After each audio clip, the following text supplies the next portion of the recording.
Welcome everybody to No Labels, No Walls Festival 2021. It's the second day of the festival and we still have many interesting topics today and actions, shared actions. The festival is all about shared action. What can we do together? Small steps to create a better world. Next, we are enjoying the company of Ubi Lab Network. We are building networks for change. The real challenges we face in society can often seem overwhelming, too big to even begin to tackle. The problems are usually very complex and deeply entwined with issues that affect people in many different ways, often requiring change on many levels. But we can break problems down, hold a common vision of what better looks like, and together we can make a difference. Over the last 5 years, the Ubi Lab Network has grown from one small team of people in Sheffield, UK, to a network of 40 citizens-led groups across the globe advocating for trials of universal basic income. With the support of over 600 elected representatives across the UK, the network has passed over 30 local government motions, triggered a pilot commitment by the Welsh government, and turned UBI into a mainstream policy proposition. But this is a global effort, and we want to work with people in Finland. Join us to hear the story so far and learn about how we build an active and influential network that is able to start making a difference across a range of systemic problems and issues of collective concern. Our hope is that in this lesson together, we can begin creating action to form a UBI lab in Finland, to join with other UBI advocates and share learning to create effective action that is led by citizens. We are keen to hear reflections from people or organizations involved in or are aware of the UBI trial in Finland, or organizations actively working within social justice campaigns, be they of poverty, health, marginalization, climate, or democratic reform. We believe one of the impacts of universal basic income could have is increasing activism among citizens, increasing our collective impact, and increasing the rate of change we desperately need to see across the world. We want to have an open discussion about where the UBI Lab network can be useful in a country that has learned so much about universal basic income already. As Margaret Mead once said, never doubt that a small group of thoughtful, committed citizens can change the world. Indeed, it's the only thing that has ever was.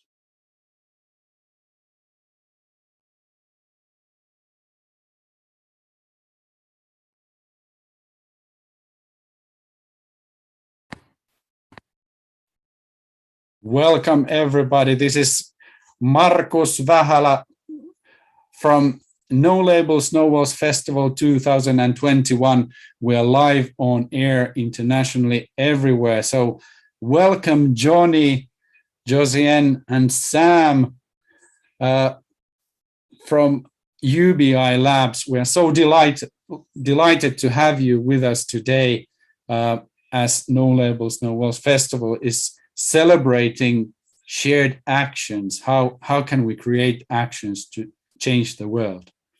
And UBI is a theme that is very precious to No Labels, No Walls community. We have had this theme 3 times in our weekly Action Mondays during the last year.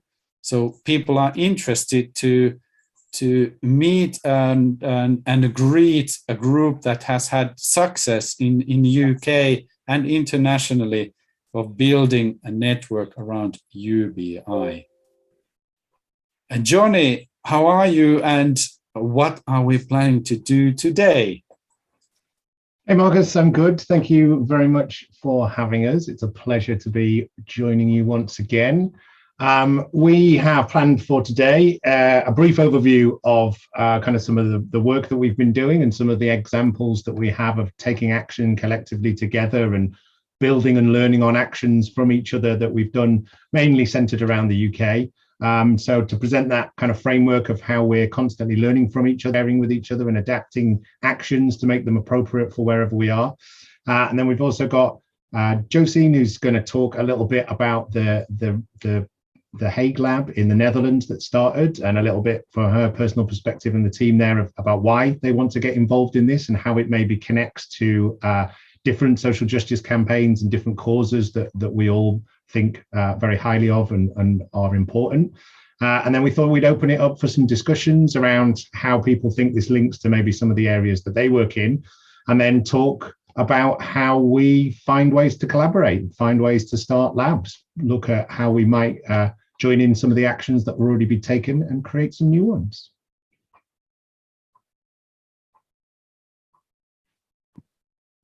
Thank you, Johnny. How are you, Sam? How's life and how is UBI Lab Network doing at the moment? And what's the future going to be like?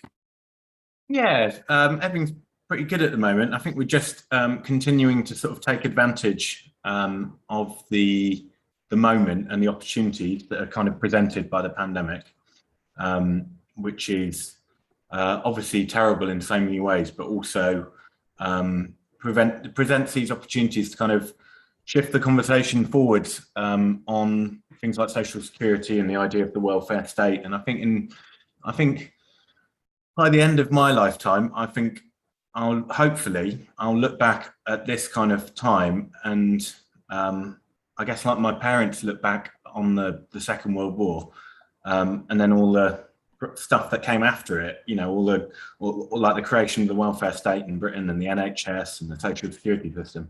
Hopefully at the end of my lifetime, I'll look back on the pandemic as the time when everything changed and we decided we desperately needed to build a more humane and caring society, and hopefully a universal basic income will be like a core part of that.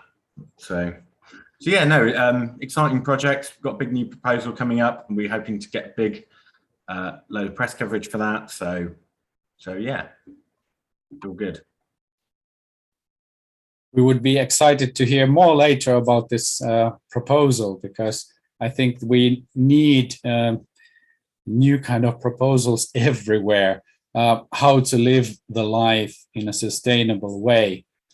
In No Labels, No Walls community and in our network in Germany, where we are working with sustainable development, we believe that we need UBI to save the world. Like Johnny has mentioned to me, that if we would have universal basic income, perhaps we would have time to actually do something that that is saving the planet, for example. Josie, and I'm very glad that you are with us from the Netherlands. How are you doing? And tell me a little bit about your connection to the UBI movement. Yeah, great, Marcus. Great to be here and great to talk to people in Helsinki. Yeah, at the middle of the pandemic, so this was November last year, I came together with some people who I'd been talking to already for a long time about universal basic income, but we didn't know that there was a network. So then we found Johnny and Sam, and we said, can we start a lab in The Hague?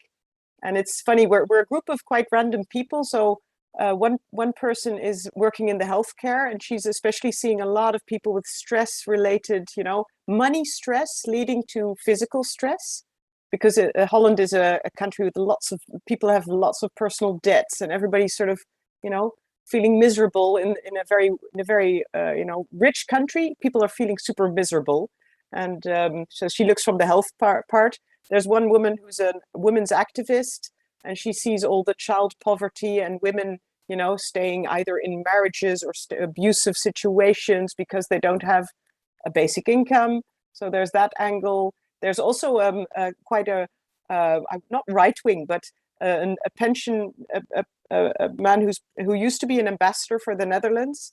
And he really likes the idea of UBI because it will shrink the government quite significantly. And in Holland, we have a huge government. And he likes the efficiency of, UBI no longer thousands of people giving little bits of money here and there and then not, and then blah, blah. but just a very simple, let's make it simple and let's cut out the middleman a bit and make things, makes the government a lot more simple. So we have different angles, and we have one person who's been on welfare and has seen how unpleasant it is and how you are stigmatized and how you're badly treated and this and that.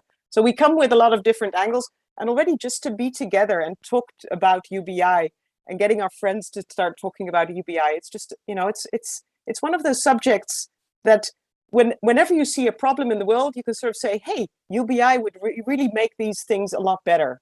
So it's really a happy subject, and it's giving us a lot of pleasure. And I'll talk a little bit more about what we're doing concretely later.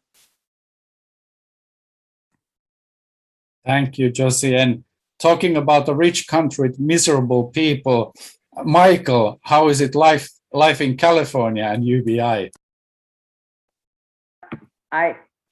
I don't know. I mean, as far as UBI goes, I know that they're having a march coming up in California for UBI, a basic income march, and I put that in the chat. So if anybody wants to join, that would be great, and maybe we can talk about how we could connect all the different movements together. Thank you, Michael. Something tells me that we might have some ideas later in the session how to do that using art and culture. Me and Michael Bierman from the Strindberg Laboratory, experimental theater in Los Angeles. We are the producers of the No Labels, No Walls festival, and we are trying to link these individual actions happening at the festival together. So let's weave a web of UBI into something that we have already done at the festival. Soilikki Viljanen, my colleague from Kukunori, one of the organizers of the festival, what do you think about UBI? Are you familiar with the concept, and what do you think about the impact of things like UBI could have on society and for example, non-governmental organizations? Yeah, UBI Lab is not a family, just, I don't know so much about that. But I know that in Finland we have quite a lot of discussion and among politicians and NGOs, and I was asking one person to come to discuss and tell what he thinks and the situation in Finland. But if I think the impact, it's it's so big, and that I think myself that is the way how to save the planet, and I'm really waiting from this discussion what kind of concrete explanations or what kind of concrete goals you have, and what do you think what should be done, and how do we know that we what is the outcome what we are waiting, and how do we do it, what are the steps? And I understand that this is so big vision and lots to do, but what do you think, how far are we on our journey, and things like that? I want to learn a lot more today. Thank you, Soilikki.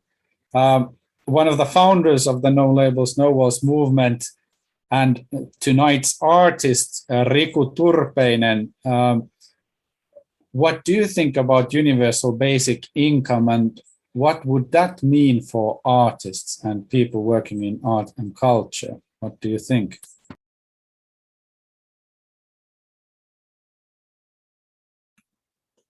Yes, in my opinion, it's very welcome to have kind of movements like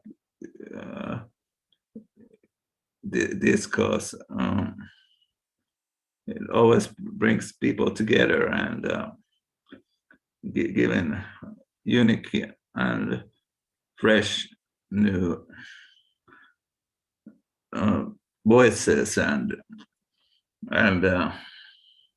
ways to do things together. And for artist point of view, always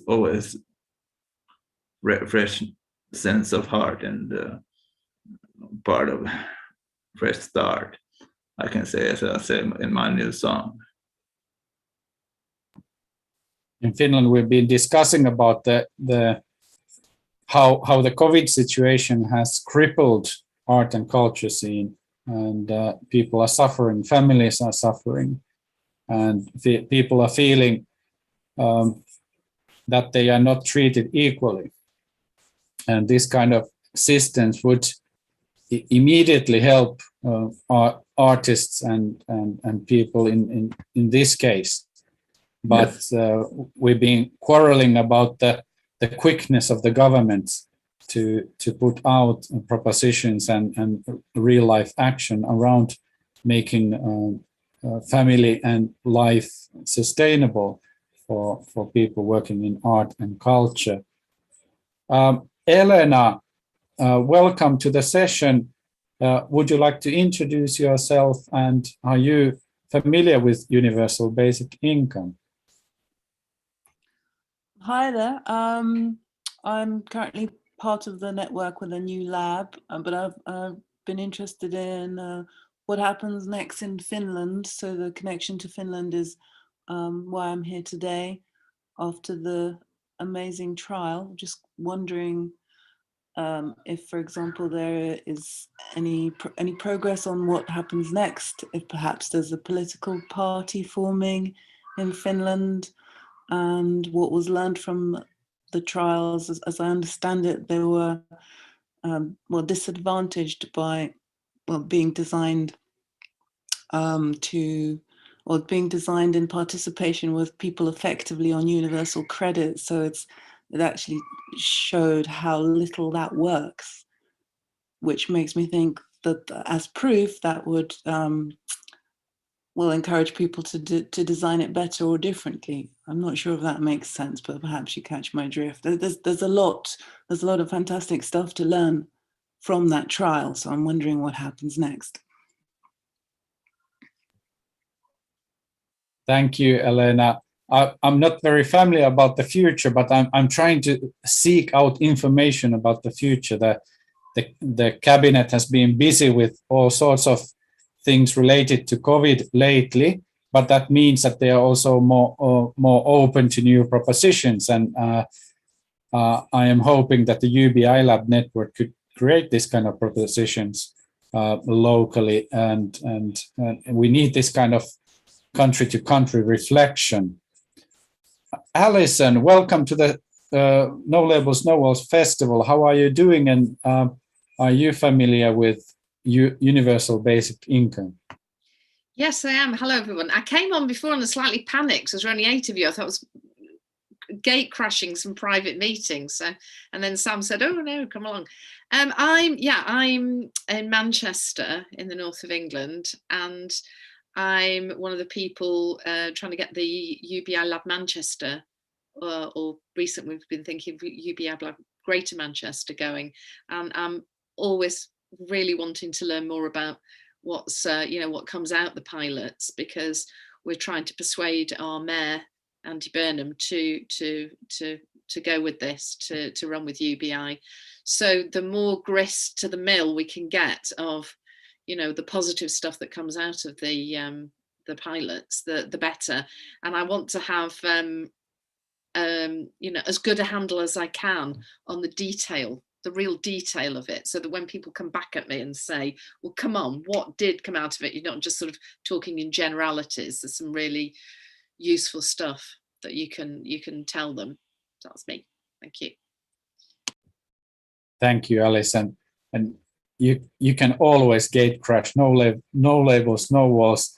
All are welcome, and we are now streaming to over 30 different platforms at the moment. So it's good that we can come back to this discussion later also, because this is also a start of something new. Johnny, could you tell a little bit more about UBI Lab, so we get an idea what it is and what could be done? Then again, thank you very much. Great to have so many people from the network joining us. Hopefully we'll have some really great discussions about lots of different perspectives and how we adapt all of these things and in a positive way make this up as we go along. So I thought it'd be just useful to give a quick overview of some of the things that the Lab Network has been working on. So I'm just going to try and share my screen. If you can let me know that's coming through okay. Yeah, fabulous. So the Ubi Lab Network is mainly UK centric. We've got labs in other places and labs that represent different groups. But in the context of Finland, we're kind of a couple of stages behind probably where you are in a lot of ways.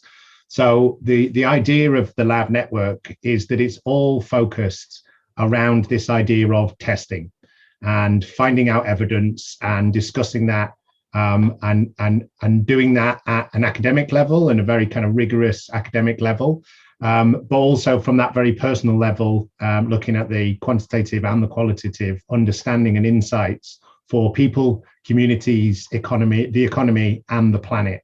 So we called ourselves a lab because that's what we want to be orientated around. We are majority of us advocates of universal basic income, but we're not doing that as a leap of faith. We're doing that because we want to make a difference. And the main reason we want to test it is because if this doesn't work, we'll move on to the next thing that could help people, because what we want to do is try and help people. We just see basic income as a way of doing that that seems to make a lot of sense. So the network itself is a decentralized autonomous network of groups. So it's just groups of people working together, trying to come up with actions that they think will make a difference, that they're interested in and that they want to work on. And each lab is a team of people working together on what's important for them and their communities. So I'm aware that we're broadcasting, as Marcus said, across 30 different platforms. So I just wanted to drop in so that everybody was clear that this is a universal basic income. So we are talking about a regular unconditional payment given to everyone on a periodic basis, whether that's weekly or monthly. Everyone receives it regardless of their income, wealth, or employment status. It guarantees a basic level of financial security for everyone, and it makes sure that nobody falls behind in society or through the cracks, and it supports people doing unpaid work, such as care for relatives and lots of other things that we do that aren't necessarily our jobs that derive us an income, but they are definitely work. So the Lab Network is focused on, as I say, testing the impact of stuff. And as we move forward, that obviously changes a lot of the time. So the way that we tie everything together is that we all sign up to a handshake agreement, which includes these 4 values. So we believe that any UBI that is brought in, because it's not about having the perfect proposal that just gets implemented, there's going to be a lot of adapting and changing and debate along the way. So we have a set of principles that underpin all the work that we do and the universal basic income we want, that hopefully allows us the flexibility of being able to engage with lots of different people and work with lots of different people, because we know what the UBI is that we want is based on. We can debate about amounts, we can debate about implementation, we can debate about all sorts of different things. But for us, it has to be equal, it has to be simple, it has to be democratic, and it has to be inclusive. And what we do in trying to bring all these actions together and work on things together is we're always focused on finding the paths of least resistance to look at the impact of a basic income. So we don't have to be focused on a set model or a set answer. And we're looking for the leverage points that we can apply pressure to try and influence different groups of people that may hold power from different perspectives. So the Lab Network itself is 40 labs strong at the moment. You can see some of the places here. It started in Sheffield. It expanded to about 7 labs over the first 2 or 3 years before the pandemic, and then we've more than quintupled in size since the pandemic has started. So as Sam mentioned, as we were chatting earlier, none of us would have wished the circumstances, but they have created opportunities for us to grow and work together in all sorts of different ways. So we have 34 labs that are based in the UK, and we have 6 international labs. And the network itself is supported by a team of 4 people, which is myself, Sam, Chiwe, and James from Sheffield, which for anyone watching internationally, if you were trying to stick a pin in the middle of the United Kingdom and you were getting a prize for sticking it most centrally, that's where Sheffield is on our tiny little island.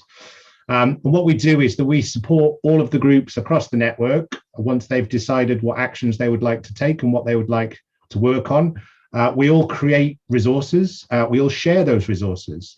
In going through the motions of creating those resources and taking those actions, we all generate experiences, and we help facilitate introducing people to get peer-to-peer support of the experience from people that have either just taken that action or are currently doing that action right now, or would like to get together to plan doing that action because it's similar to the impacts that they would like to have wherever they are.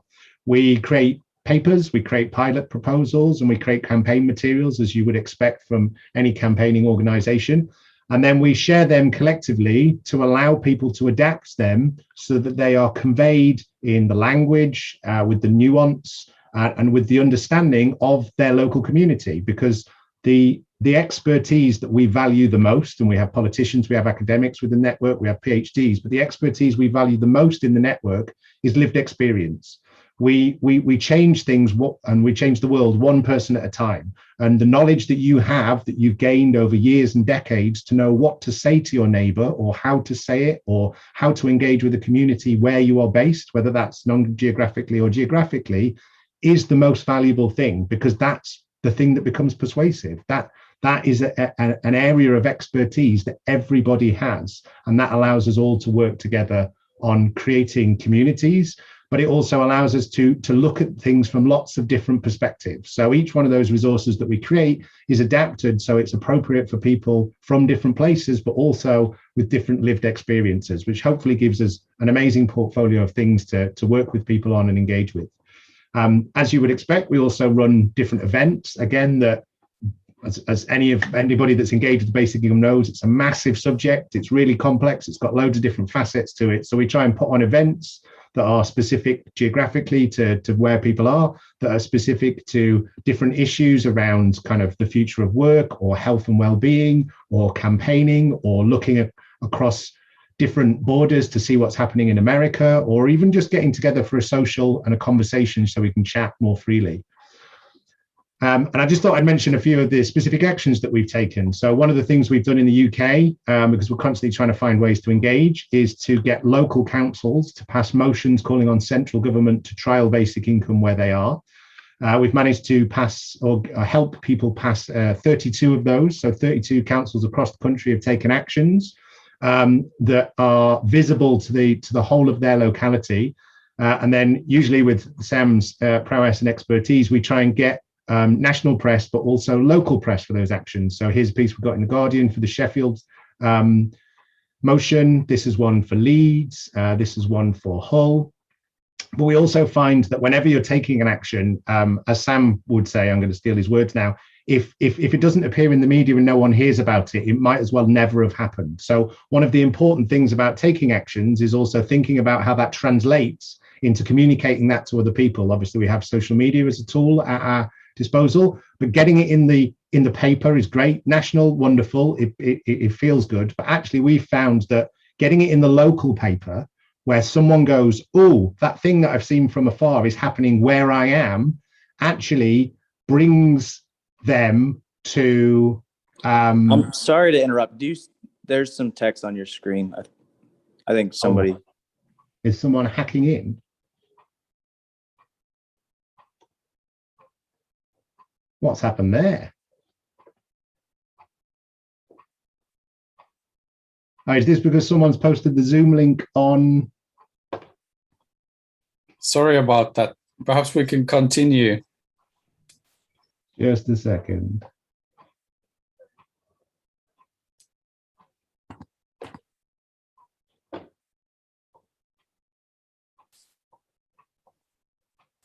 I posted where people can join in the conversation on the online. Okay, just sometimes people from online will join and just mess around, but it looks like they stopped. I don't know. That's cool. Yeah, it's one of the things that we don't do is share Zoom links online because people come in and Zoom bomb you. That was the first time it's happened to me personally, though. That was fun. Right, closed the presentation and reopened it again. So I'll just try sharing that. That coming through okay? I didn't know people. How can you project something on someone else's presentation? I don't know. Advanced hacking skills. Anyway, I hope that hasn't thrown you off your stride, Johnny. No, it's fine. Before the pandemic, I'm used to standing on a stage in front of people, so all manner of things regularly goes wrong. So yeah, we were up to Hull, weren't we? And getting local press coverage because people actually see for the first time something that's happening where they are as well. So they find ways to engage with it because it seems closer to them. And it's all about persuading people to take action. And there's never one thing that actually tips people over the edge. It's a series of things that slowly builds them up to a point where they want to take action and they want to engage. And the more personal you can make that feel for people, the better it is. One of the projects that we did in collaboration, because we do a lot of projects in collaboration, was a survey that was done by a couple of organizations in the UK, one called Organize, one called the Big Basic Income Conversation. And they did some surveys to submit evidence to the government. They got 17,000 responses, which was absolutely amazing. The problem is they had 17,000 responses. So what we did collaborating with them is that you can see on the left-hand side here, we took all of those responses and we used Google Maps and we created a map with 9 different layers and 17,000 data points on it. So you can scroll in, because it's a Google map, all the way down to the street level, and you can click on a series of dots and you can read what people on your street, in your neighborhood, in your town, in your city would do if they were given a basic income. So it's this way of converting information into things that are palatable, that help other people want to engage and look forward to taking action. And we did, again, to amplify this on social media, we did a series of posts for the London Lab to post kind of the responses in London, and the Welsh Labs to post what was going on in Wales. Alongside this, we all have politicians in our countries, so it's really important to try and find ways to engage them. So what we've done is we've taken a model that's recognised in the UK called an APPG, which is an all-parliamentary... oh, John, you're such a naughty boy. Someone hacked in again.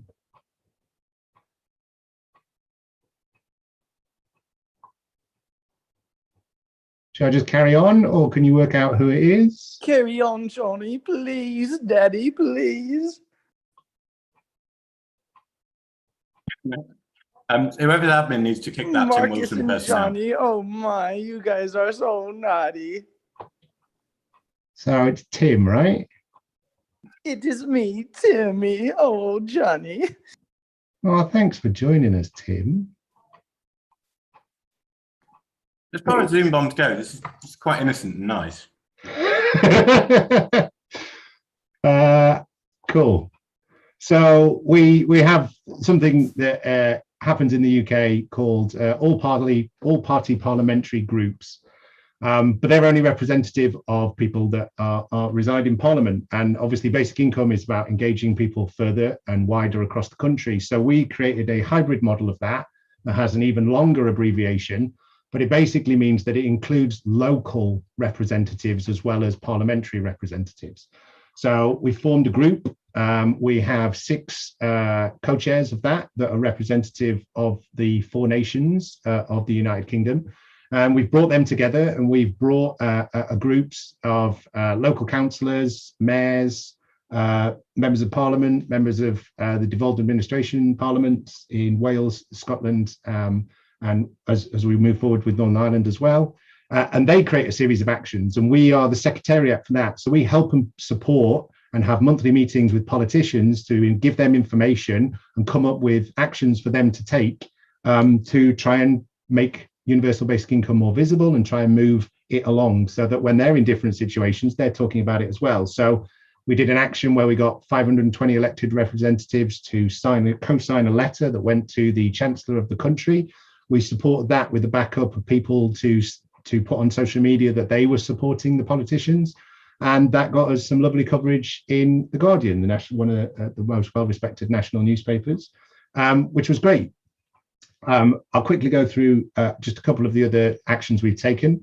Off the back of the success of that, because we had elections across the country in the lead up to the start of May, we decided we'd campaign to get lots of candidates that were standing for that election to campaign on a UBI platform. So we started off by targeting the mayoral races that were taking place that happened to be culminating on the 6th of May. Which resulted in, of the mayors that were elected, we actually got over 2 million people voted for the mayors that actually campaigned and got elected on a universal basic income platform. That evolved into doing the same for the Welsh Parliament, which also culminated on the 6th of May this year. So we did a series of actions where both we reached out to representatives who were campaigning as candidates to pledge to support trials of basic income, and the general public could call on their local representatives. So we're layering up those actions of people looking to be in a position of power, and hopefully where some of the power still lies, which is within the general public, calling on their elected representatives and the people that represent them to do something about universal basic income. That resulted in 25 of the candidates that pledged getting elected, which I know in the Finland context might not sound very many, but for the Welsh Parliament, there is only 60 seats on the Welsh Parliament. And that has now resulted in the First Minister of Wales, or at least contributed to, calling for a pilot to take place in Wales. We also collaborated with a group in Scotland, Basic Income Network Scotland, to do the same for the Scottish elections. And we actually did slightly better there in the fact that we got 29 pledging candidates elected, which again is in the context of just 60 seats in the Scottish Parliament in Holyrood. We also translated this into a set of actions for local councillors, because elections for those were also taking place. And for us, it's all about finding ways to reach out to people and connect with people. Now, obviously, that works really, really easily in terms of geography, because people often identify as being part of a citizen of a town or a city rather than just a country. But they often also identify as being part of different communities. So we actually have 6, there's 5 depicted here, 6 non-geographic labs. So we have a UBI Lab Youth, we have a UBI Lab Women, UBI Lab Arts, UBI Lab Disability, UBI Lab LGBTQ+, and a UBI Lab Food. And this is groups of people who are coming at this from the perspective of having a lived experience that gives them more commonality with people that are maybe in different places rather than just geographically being from the same place. And they're working in a similar way to the ways we've found those pressure points and those levers, but within those communities and in those groups that are representative of whether it's musicians unions or students unions, and different elements of taking what we've been reasonably successful with so far and adapting them so that they're appropriate for their communities. So that's really what the UBI Lab Network is. We've built organically from a tiny little group of people in Sheffield that just started meeting in a pub. We became slightly more formal because we moved to a cafe, and then we got really serious and we booked a meeting room. And we've basically just done it by talking to each other and coming up with ideas of actions that we think we could take, having a go at them, seeing how they work, feeding back to ourselves, and then as the network grew, to each other, and adapting and tweaking and changing them to make them appropriate for wherever we were trying to take them. So although in Finland, you're in a lot of ways campaigning or in the next stage of campaigning because you've actually had a trial, I think there's lots of ways in which we can have a conversation in a short while about going, well, where are we now? Where are the leverage points? Where are the pressure points? How do we influence and engage with power? How do we create our own set of power? And how do we stitch those things together by taking lots of little different actions that works through the hierarchies of different power, but also the strands and perspectives of people's influence and ability to push and poke and prod and change things. But I am going to hand over to Josine in the Netherlands, who is a co-founder along with 5 others of our Den Haag lab. Great, thank you, Johnny. Wow, what a What a good presentation. I don't have any slides, so I'm just going to tell a little bit of a story to you guys. I see Tim has left us, I'm happy to say, because I'm a bit scared of him, but let's not bring him back.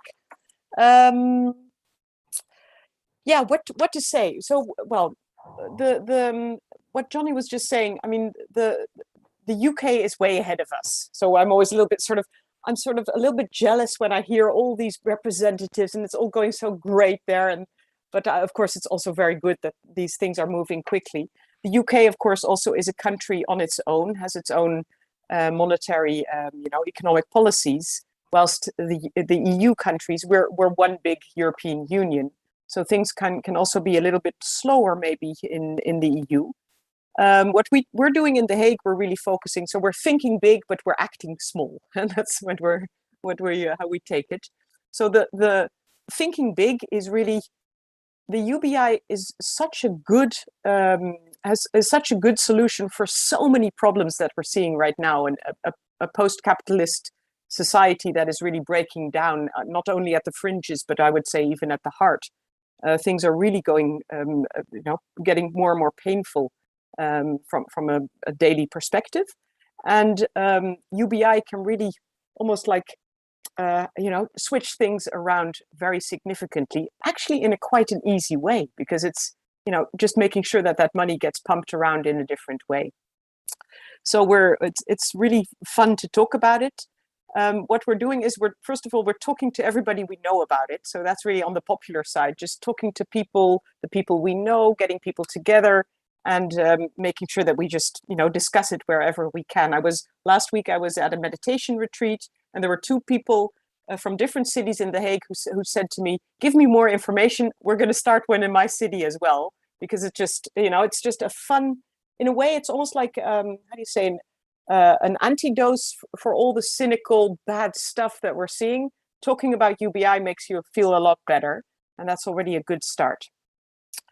Then the other thing we're doing, and in line with what's happening in the UK, is that we're talking to our local politicians.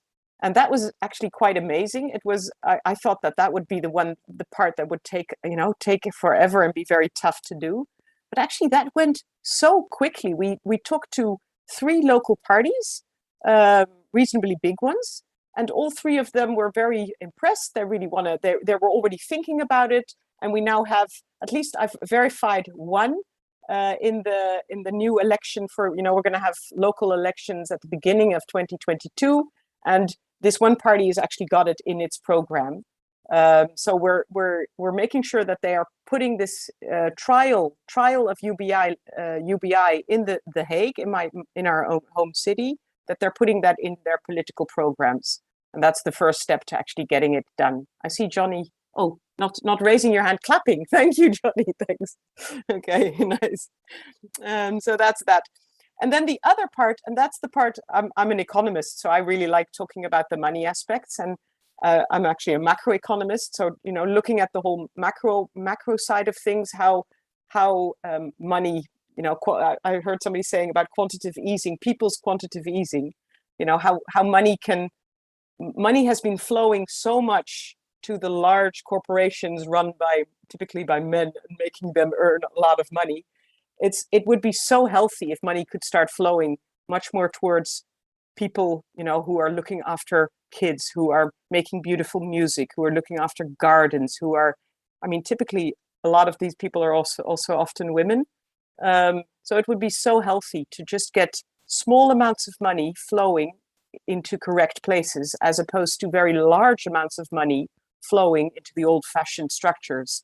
And I think that's so the economic side is macroeconomic, but also, and that's also one aspect to really talk about, and I find very interesting, is really the personal finance side of things.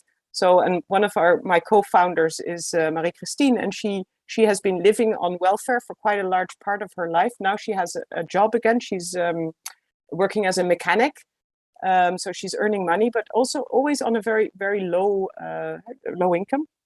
And she says how your life can be, how you can live a very good life on a small amount of money, actually a life much more in line with your ecological within your ecological boundaries and within also your ethical boundaries, and how to live a good life on less.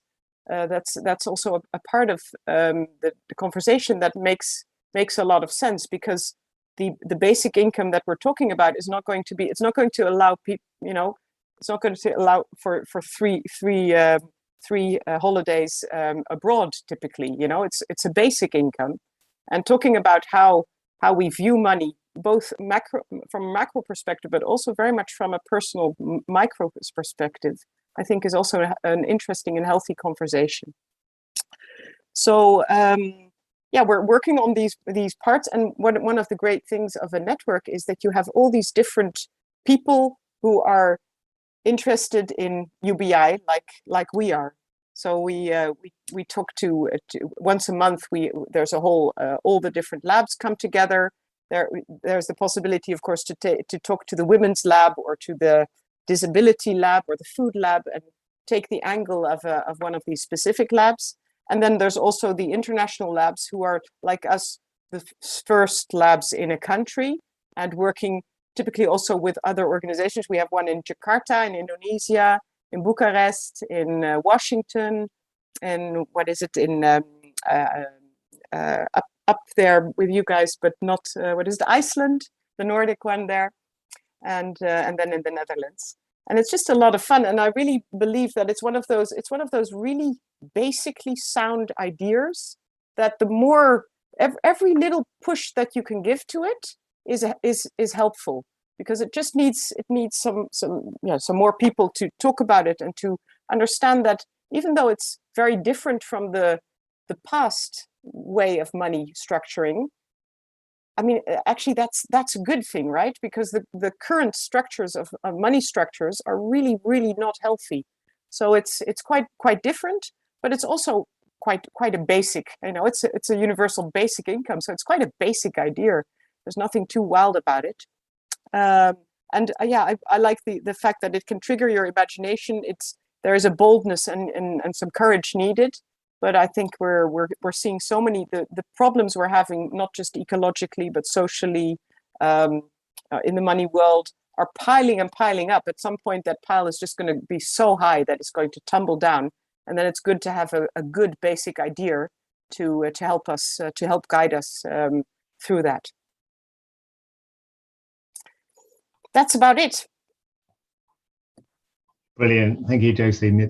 Always so many insightful perspectives, and it's really great to hear, hopefully how those kind of ideas do translate across borders, as in kind of like we're talking to our local representatives and we're going to try and make them pay attention, because we're trying to make them see the advantage and find the differentiating factor that helps them in their campaign to stand against other candidates. Like that's the way that we get people to take these things on board, is just to go, right, obviously there's this big macro thing that helps lots of people, but this is how this can help you right now get elected. Yeah, maybe Johnny, to that, there is one thing, and I find it interesting, actually. I'm part of D66, which is the Democratic Party here in the Netherlands, and it's really interesting. For the last 4 years, the members of my political party, which is the Democratic Party, so we keep on saying, we really want to start piloting basic income. And you see enormous hesitancy from the politicians. And I think it's not to be unfriendly to them, but we are taking away, a large part of what makes it fun to be a politician. Because what makes it fun to be a politician is say, you get a little bit more, you get a little bit less, you get, that sort of tinkering with money flows is part of the fun of their job. So I think you got to be a little bit honest that taking that away and making it super simple will limit maybe their job pleasure a little bit. But on the other hand, you know what? We've got some really big ecological and social problems coming our way, and then we can start thinking about those. So where it might, where there currently still is some hesitation from especially from national politicians, i.e., we're taking away some of the fun of their job. We just got to say, well, there's going to be a need for your intelligence in some other areas coming our way. Yeah, that's a fascinating way of looking at it. I'd not quite thought of it like that before, but yeah, you are completely right. That is, yeah. Even if they don't realize that that's what appeals to them, that is part of what they're doing. We'll just have to make sure that they can, with an economic floor, there's the ability to create incredible legacy projects where lots of people will benefit from their interventions and their suggestions for decades to come. I'm aware that we've been talking for a while, so hopefully that's given people a really good overview and insight. It's certainly not everything that's happening, because even though I work sort of 4 days a week and Chiwa works 3 days a week on this, and Sam and James work a couple of days a week each, and we're at the kind of the core of this, trying to support everything that's going on. Not even we know, because there's so much going on now, because there's 40 different labs and they're all at different stages. Some of them have been around for sort of 3 years, some of them are just starting, and everybody's kind of doing the thing on the ground that persuades people one at a time. So I wanted to, or we wanted to, open it up to maybe any questions that people have, any ideas that people have, because obviously we're all here to turn the talking bit into the walking bit, and maybe the odd sprint or kind of throwing the odd thing. But yeah, whatever actions that you would be inspired to take, even if you don't think it's possible yet, it'd be great to get people's thoughts and perspectives on those.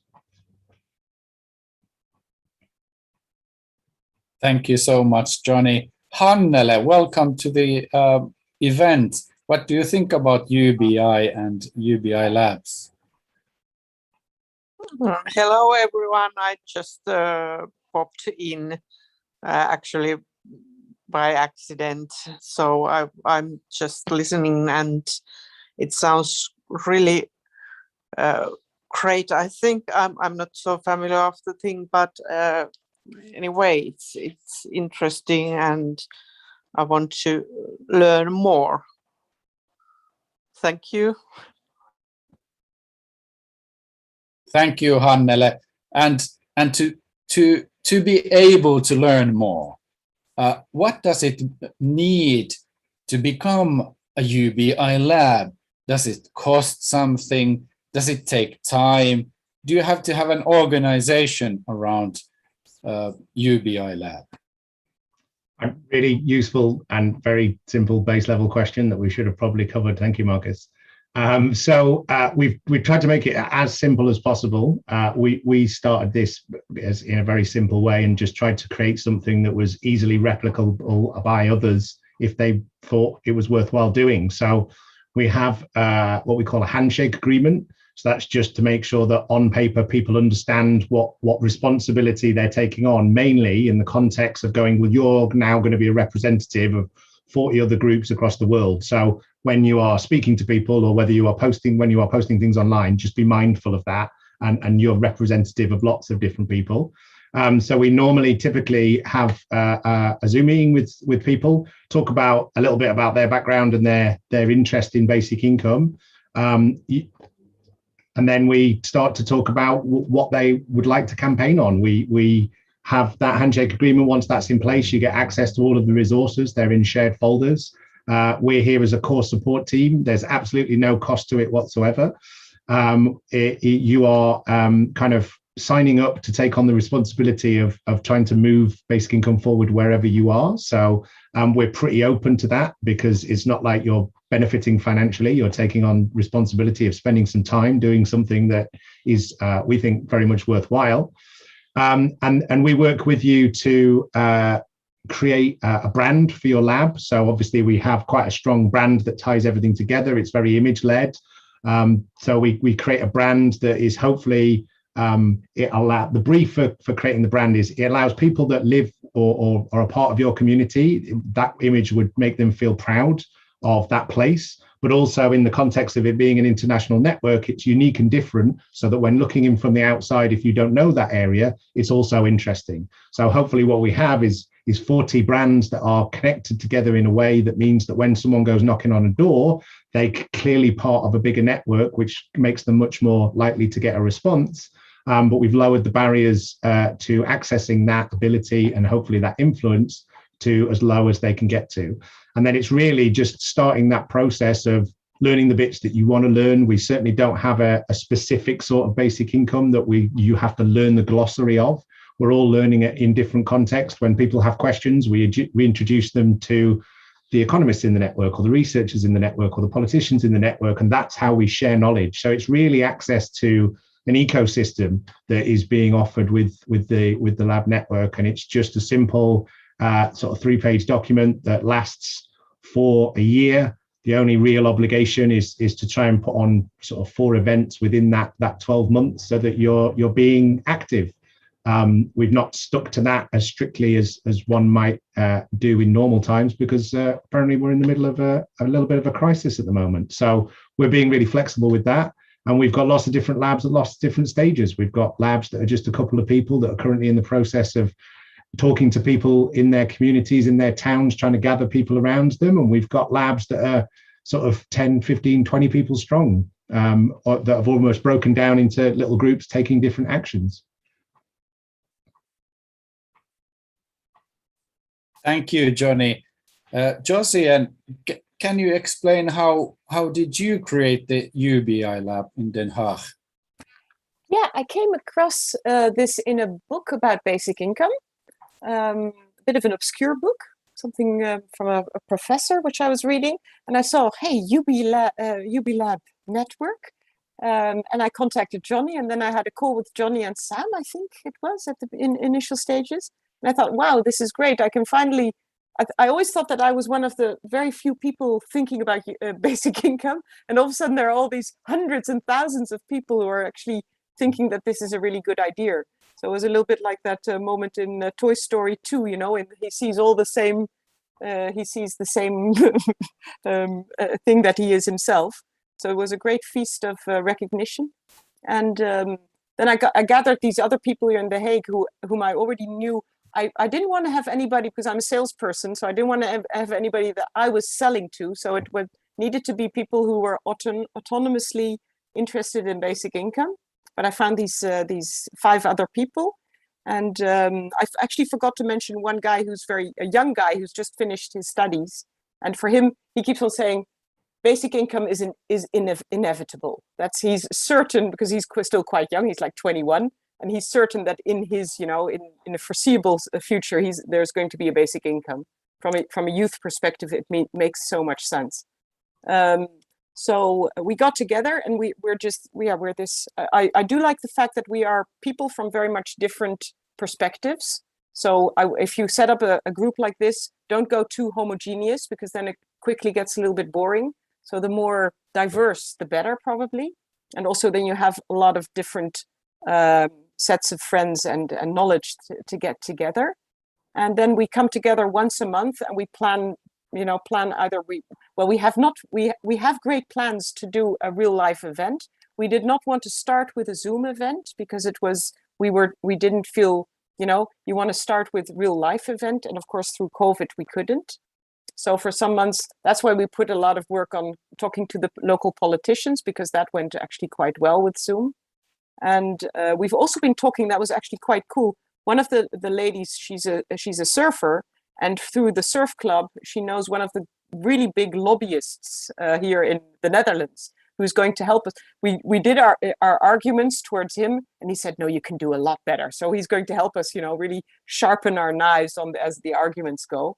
So we're really doing what we can to set this up. And indeed, the onboarding was super simple. We got the Handshake Agreement, which basically says that I looked through, there's no horrible legal stuff and no horrible financial stuff in that. It's a clean document just saying, I'll do my best. And if I don't do anything at all, then of course the network can kick me out, which is also reasonable. And we signed that. And then we started. So now for 6 months we've been gathering, and it's getting we're getting more and more momentum. It's easy, and I can highly recommend it. It improves your life quality. Thank you, Josie. And me and Soilikki, we were thinking about setting up an association to run UBI labs.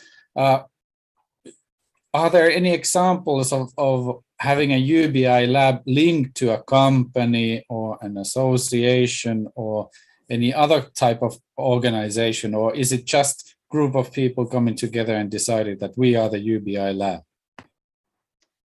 I would say, hopefully at its base level, it is about the people that come together. We say there needs to be a minimum of 2 co-founders to start a lab normally. There's been a couple of exceptions to that when people have been really enthusiastic, which is fine. And it just means you're kind of building from a different point. And some of the labs, like the Youth Lab, had 9 co-founders when it first started. There are some that are, I would say, probably more embedded in a specific area. So the Newbury Lab was founded by 3 Green councillors in Newbury. So they're just from one party. The Surrey Lab is founded by, I think, 5 people, and we've got 4 of them are councillors, but they're from 3 different parties. And we're currently talking with Hastings, and they actually already passed the council motion, and then they've gone on to go, well, we'd like to do more than just pass council motion. So that's coming from a council perspective. So there's ones there where it's kind of tied into an organisation in inverted commas. And then the Jakarta Lab, so when Yanu reached out, I think they were the 5th lab, Yanu is actually part of the Indonesian Basic Income Network. So it's a countrywide network, and they have a Jakarta Lab. So we kind of co-brand stuff up so that the Indonesian network is dialed into the lab network. So we're happy to be quite flexible. The Washington Lab at the moment started as a Washington Lab, but they've moved really quite quickly into maybe getting towards some money for a pilot. So they're looking at what association they can have with different organizations outside of the borders of their country, and whether they're allowed to access that money. So again, we can be adaptable to make an associate model or a model whereby we can engage with people in the way that they want to campaign for this. And as we kind of briefly mentioned at the start, I think this basic income is not a panacea or a silver bullet, but it facilitates lots of different other campaigns, whether that be kind of social justice campaigns, whether that be climate campaigns, because it puts people in a position to be able to have more choice.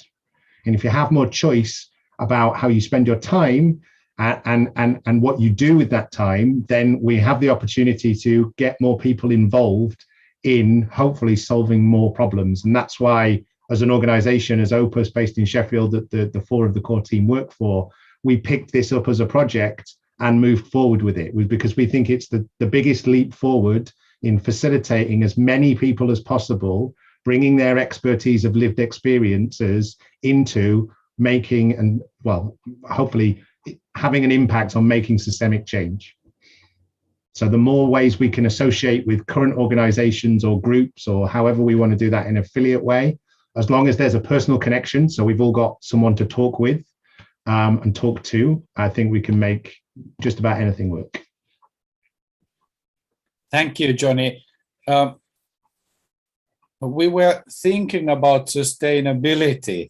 I understand that time is limited, and sometimes you need resources to buy that time that you can concentrate on UBI. Perhaps we need a UBI to campaign for UBI.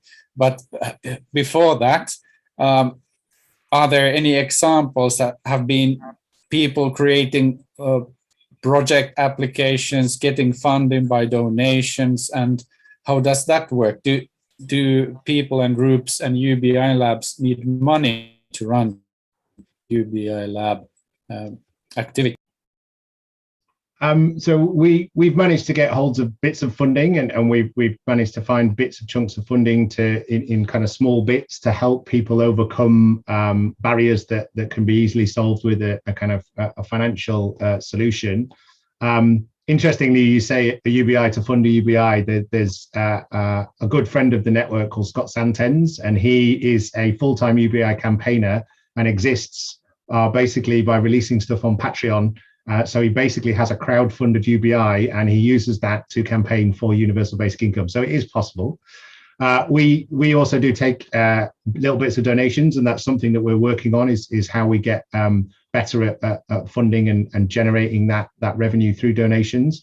But the main way we've kept the project going so far has been by getting money from funders. We also had a small anonymous personal donation for about £5,000 when we were first getting going. But as the labs have grown and evolved, they have got to a point where they're in a position, and we are, one of the things that we're looking at as well as an affiliate model is effectively an independent lab where they will register as an organization so that they can engage with funders on an individual basis. So Liverpool Lab, the Wales Lab and the Northern Ireland Lab are just about at that stage. So we're currently working on all of the company documentation that would be required. As with all of these things, it's another action that we can take. Once we've done it 2 or 3 times and worked out what works, we'll then provide that with a resource for other labs who are at that stage and want to take that next step. The Northern Ireland Lab has recently managed to get some funding from a German university and another source, and they are working towards raising between £50,000 and £90,000 to do a feasibility study in Northern Ireland. And that's led by Patrick and Kieran and the team there in Northern Ireland. Patrick is also on the CPPLG. He's also a local alliance councillor, and he's also doing his PhD in UBI and conflict resolution. So inspired by Andrew Yang's freedom dividend, he wants to do the pilot in Northern Ireland under the banner of a peace dividend. So it's a post-conflict community. And then the Wales labs, so we actually have 7 local labs and a national lab, and the national Welsh lab is all of the local labs together. So they work as a kind of like hub and spoke model within Wales, supported by myself and Sam and others, but they've been really running ahead and made some incredible progress. Again, engaging with politicians, doing grassroots activism and actions on the ground, knitting things together, bringing people together. And as I mentioned earlier, they've got the First Minister to say that he's going to do a pilot. It is for a small group of people at the moment, but they're working on a campaign that they've just launched a petition for that's, again, getting national coverage to encourage them to expand that pilot to beyond just care leavers. And we managed to help them get a bit of funding. And we're also looking now and going forwards in making them an independent lab and looking at how they might find funding to resource that lab better. And then, yeah, the third one is the Liverpool Lab, who managed to recently get just a few £1,000s to run a series of events over the next 2 years and do some specific engagements that they had to write a proposal for. And that's, I suppose, one of the other really nice things that this is supported by Opus, which is a for-impact social enterprise based in Sheffield, is that we have a skill set within the kind of 14 people that are Opus that facilitate and enable people to hopefully write those funding bids and do all those little bits in between. So the lab as it forms doesn't need to have a specific set of roles. Obviously, there's a desirable skill set within any initiative that anyone tries to do, but we can hopefully, between the network and Opus and the core team support, fill all of those roles until the lab is able to grow to the size where it can fill them themselves. Thank you, Johnny. No Labels, No Walls is art, culture, and action community, and that's where we are quite good at. And if I I've learned from you guys, you are very good in engaging people sort of on a grassroots level, not only talking the talk, but actually walking the walk. And that's what we did yesterday with revolutionary listening. We are trying to do small steps towards being more braver in our society and doing things.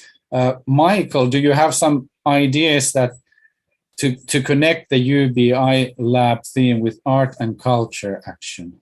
Yeah, I mean, I think one of the things which is great that you all were talking about is individual action in the map that you created, and how smaller acts can lead to bigger acts, which is the whole idea, I think, that we're moving towards. So I wanted to ask if you can put on the No Labels, No Walls Facebook group just those links to, let's say somebody wants to go into their community and then talk to them about UBI and then let you all know about it. Can you put that in the group page, the Facebook page? Because what I was thinking is I'm going to make a pledge that I've already made 3 things I'm going to start doing. But I'm gonna, when I'm talking to new people, and I'll put it in chat. But anyways, I'm going to probably then talk to them about UBI and then see what their response is. So I can then put that in your map.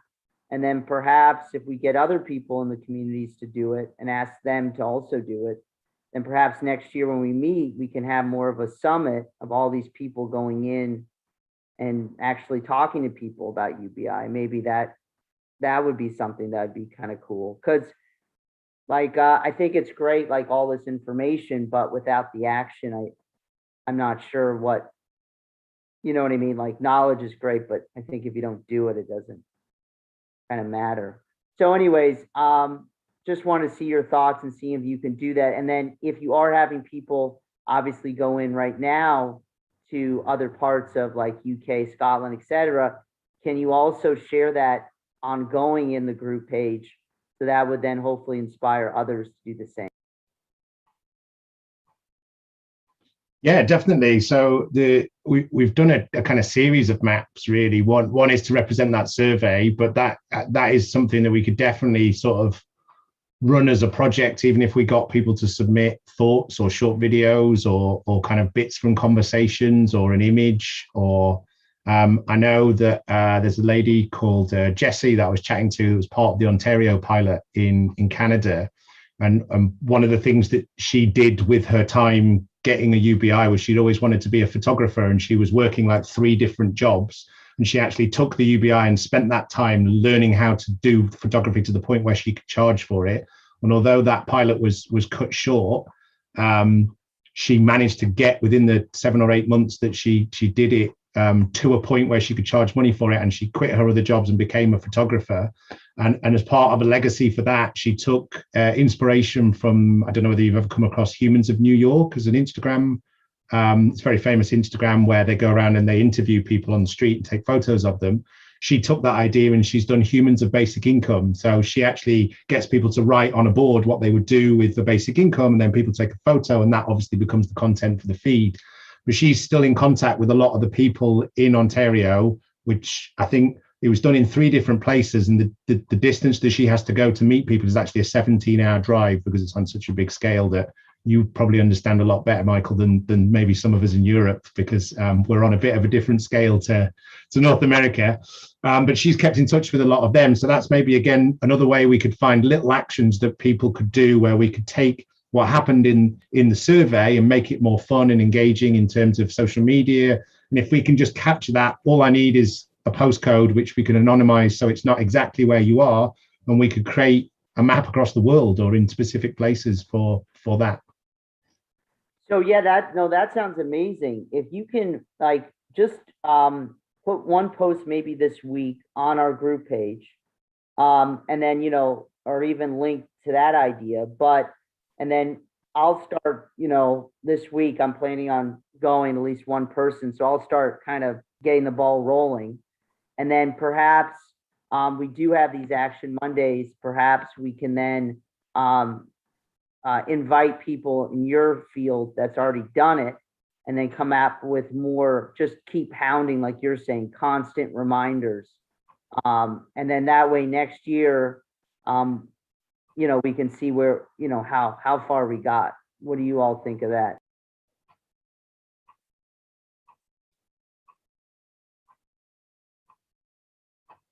That sounds great to me. And it sparks another thought, actually. So Toby, who founded the Northeast Lab and went on to co-found the Arts Lab, he's actually doing his PhD in basic income, but he's an artist. So one of the things that he does is he talks about basic income without using the words basic income. So he's done a series of installations and projects where he asks people questions like, what gets you out of bed in the morning? And if someone paid all of your bills for a year, what would you do with that year?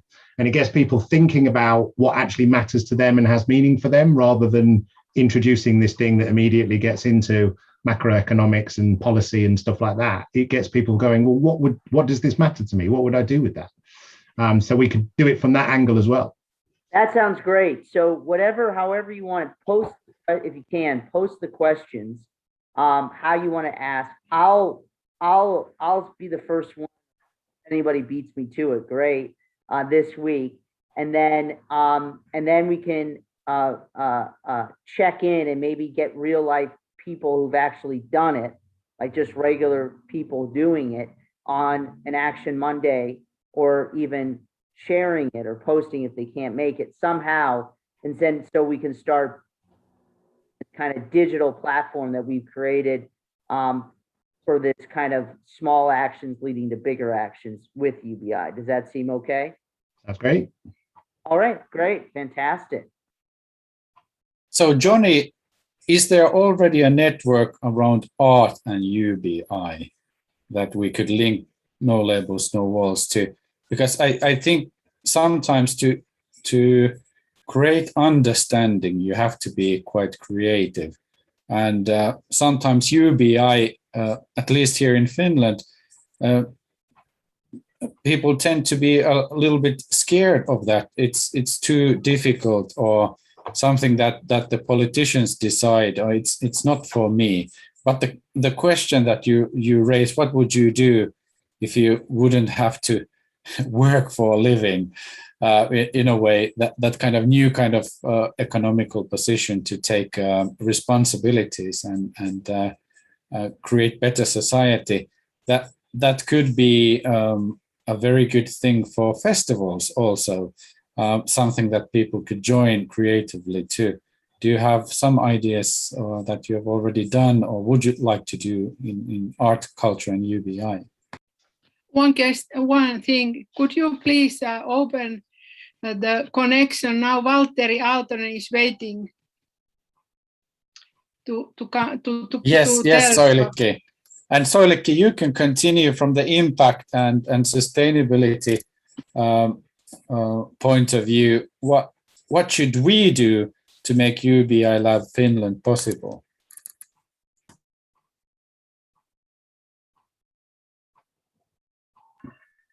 Yeah. Please, do you talk about the Finnish situation, or what? Yes. Yes. What does it take to create UBI Finland? Is it just we read through the Johnny's paper, sign it, there's 2 persons, and off we go, let the trumpets blow? Yeah, I think right that way, because it is so easy in Finland to found, for example, an organization, and here is a model, and I have been all the time waiting Valtteri Aaltonen, who is I hope he's just coming to discuss, because here everything is ready to start in Finland, because I know that these people they try to they try to put the discussion on the next level. So floor is ours now, I think so. That sounds great, Soilikki. I think that the challenge is now on Valtteri. As the time is running out, we can still continue conversation together with Valtteri about the next steps. But the next step for the festival is going to be Riku Turpeinen's new video album. Welcome, Riku. Would you like to introduce your album before we release it to the world? How did you do it, and a little bit about the songs? Yes, it was a 5-day work, and I did it with my editor, and we had such a pleasant time doing it, and it's not kind of videos that used to are normal with the lip syncs and all that always, and other kind of normal things that music videos are. They're very special, and they're very, very theatrical also. And some of the videos are kind of what the normal videos are, but then there is lots of this kind of new style, and a lot kind of new experience for everyone to see. Thank you, Riku. And as we are closing in on our Ubi Lab Finland and Ubi Lab everywhere kind of discussion, I encourage all the audience to catch up with the Ubi Lab network, and let's create Ubi Labs everywhere, and let's join the action, not only in one way, but many ways. We can be creative in linking people together, and it can be also very enjoyable and meaningful, and create a new kind of atmosphere in your local community, and a new kind of possibilities for people everywhere. Thank you, Johnny. Thank you, Sam. Thank you, Josiane. And we will continue the discussion here. So if you want to join in, then just hop in bit.ly/Action Monday. So probably No Labels, No Walls will continue also with this theme in the following Action Monday. So please join in the Action Monday session every Monday with this same link. And I want to say just one thing before we roll the video, that there's also a lot of feelings of sorrow and joy in these videos. Different kind of feelings. And these feelings continue after Riku's premiered videos. We will be joining musical interventions and Music Beyond All Borders, how to create the longest continuous song in the world. So please join in the festival, and let's stay up late. Thank you, everybody. Thank you. So probably No Labels, No Walls. Welcome everybody to No Labels, No Walls Festival 2021. My name is Markus Vähälä, hosting live from Helsinki, Finland. And next we will enjoy Riku's 8 video album. We'll be premiering this in No Labels, No Walls today. Here it comes.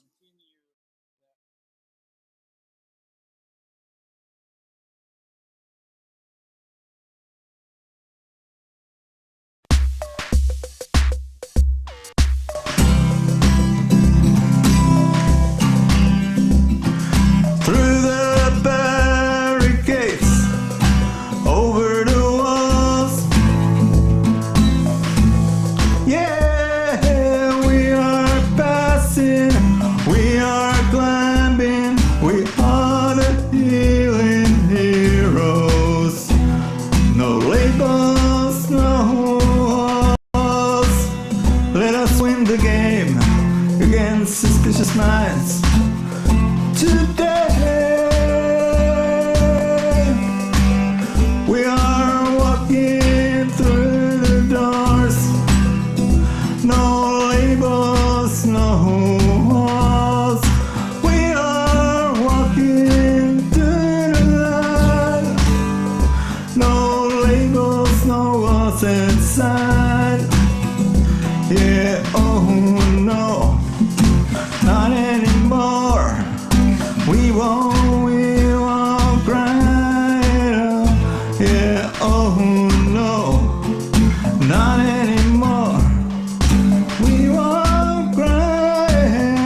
chocolates.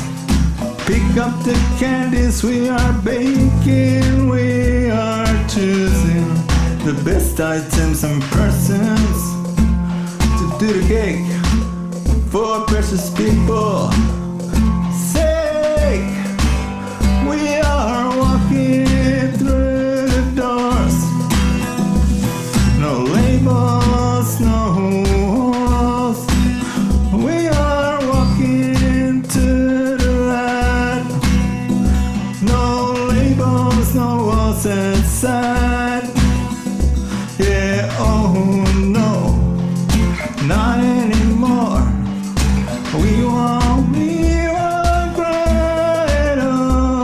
Oh no, not anymore. We won't cry it off. Yeah, cry it off. We won't cry it off. We won't cry it off. We won't cry it off. We won't cry it off. We aren't crying at all. Cry it off. Cry no more.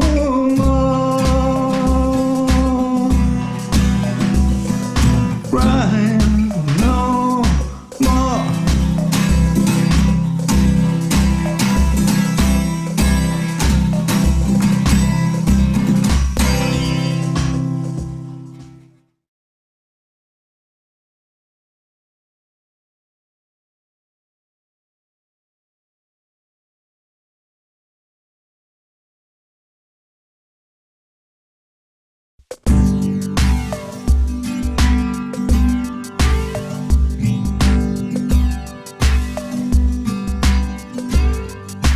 I am building to come up with the feeling to save the world from phobia, and that feeling is still alive. Yeah, hoping for a healer, hoping for a dreamer, hoping for a stranger to build together better. This is something that makes me cry. I still ask why there is still better future calling, and it's calling us to unite now. Yeah, hoping for a healer. Yeah, hoping for a dreamer, hoping for a stranger to build together better.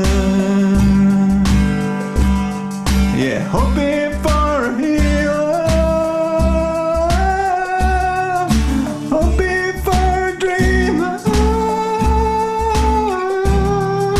hoping for a stranger to build together better. One more time. Hoping for a healer, hoping for a dreamer, hoping for a stranger to build together better. Building better together, building better together, together, together, together, building better, building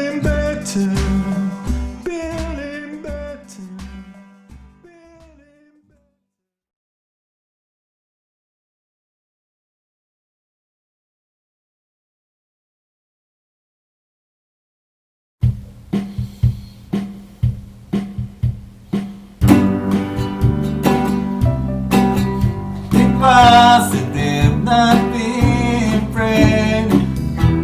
It's just in being different, sharing each other, being seen, creating, sharing, control, respect.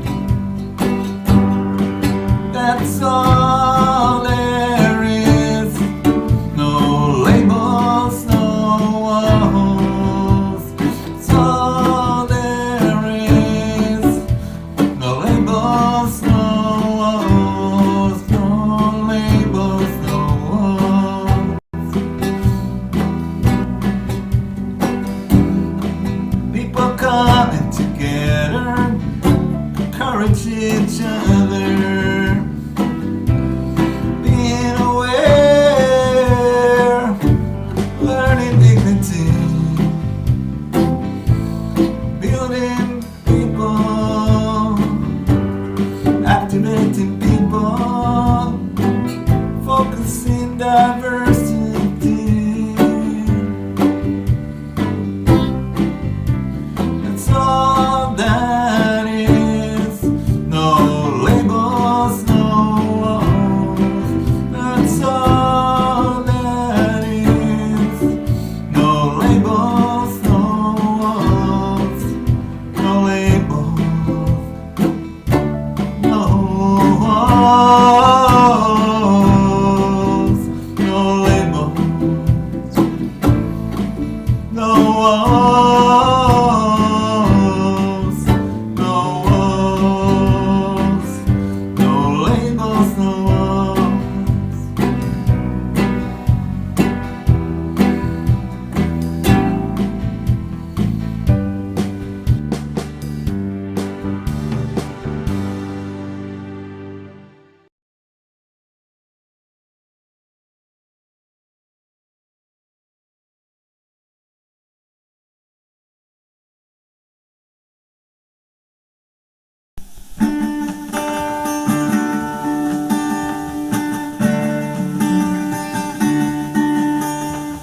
Take my hand and spread together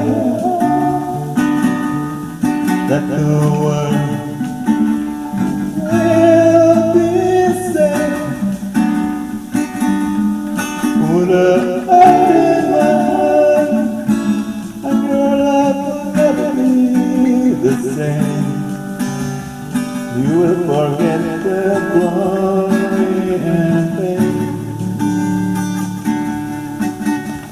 'Cause I know everything is alright with me. When I get sun, light is stunning sun, it's me. And the Lord will be saying that about the light of life will keep on shining for you and me tonight.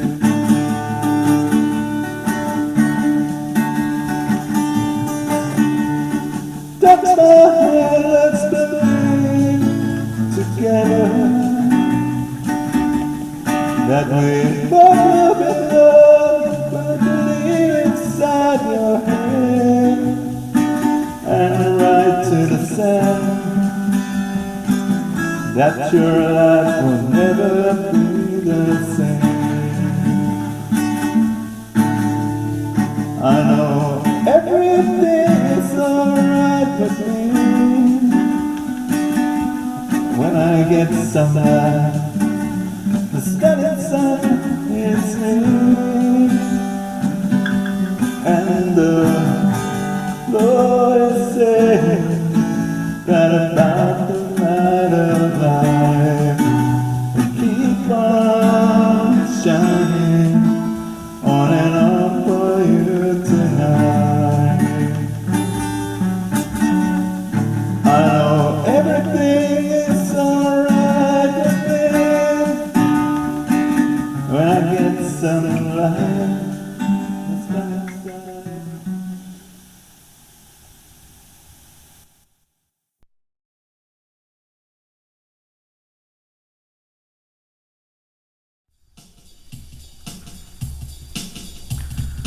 Laughing cries, no more lies. Don't wanna lie to myself, just wanna survive. Living in the day, yes, I pray for each and every day. Yeah, hey, I live for each and every day, and every day is a new one. I don't give up, that's what I say, and I'm every day new one. Every day new one. Every day new one. Like a little child, I'm feeling it reborn. Shadows follow me into the night, and again I wait for another day. Every day human in me keeps still awake inside of me.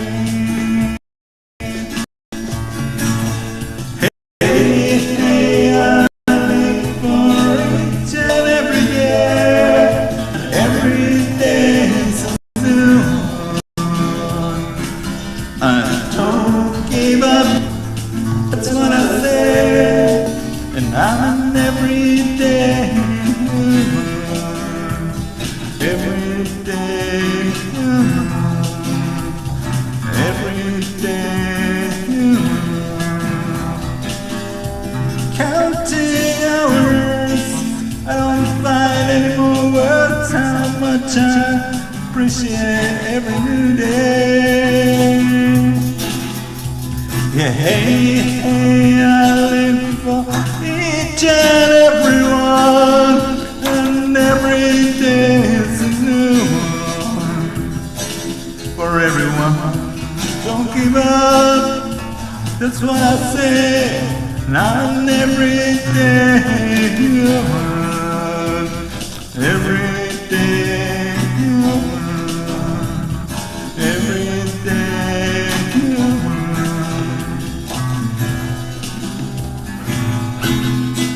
Every day human, every day human, every day human.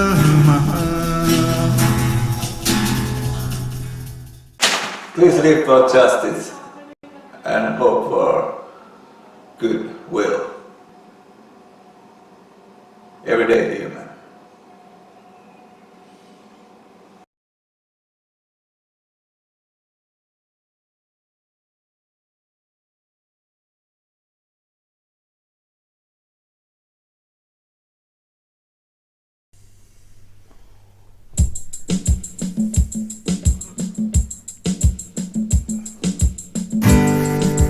We got the fire burning on. We are the no label, no horse, and it's online festival. We're planning together to be something big and special.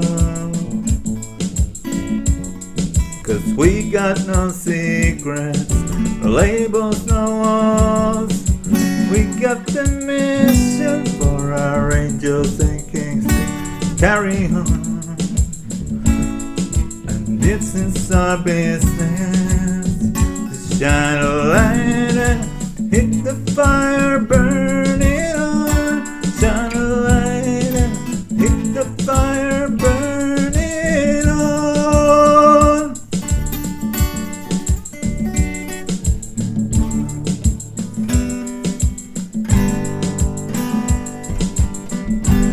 Lights and shadows are there on the stage, waiting for me online. There's people so many people, the whole world watching on us. This is our wanderlust. We got no secrets, labels, no walls. Oh, this is our mission for our righteous thinking to carry on.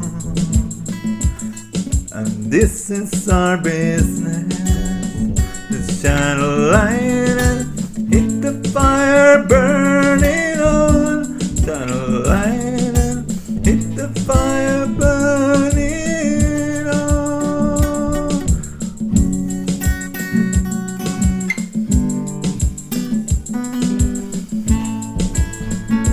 I'm standing, 'cause I'm standing here, taking every breath that I'm listening to everybody who has to say.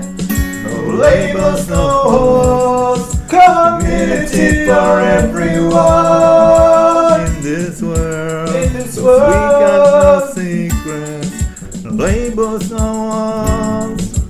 This is our mission for the angels and kings to carry on.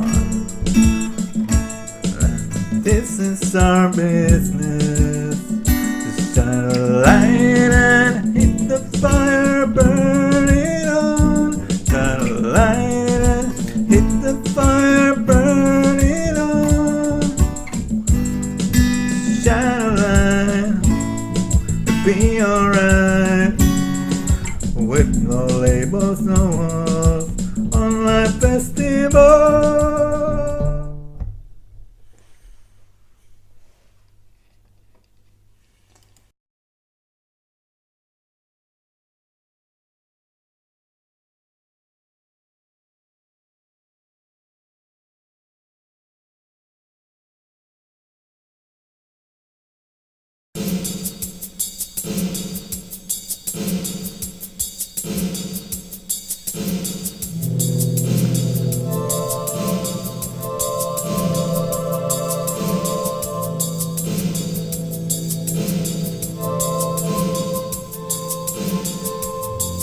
We need the children and their spirit and their helping hand. We need the children to follow the streets of Wonderland. SOS to the kids, children we need.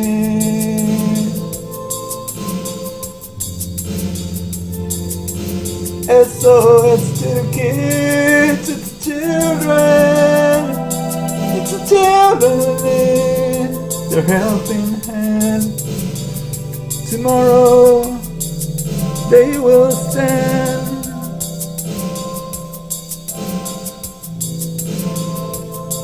I believe in the children's spirit, and I believe them making the tomorrow. They I follow.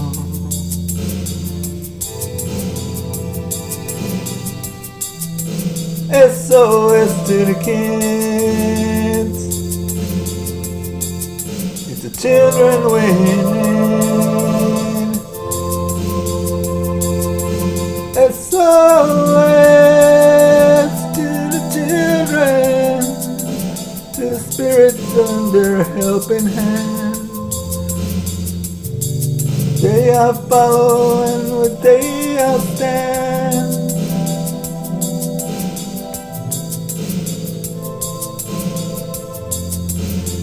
SOS to the kids, it's the children we need.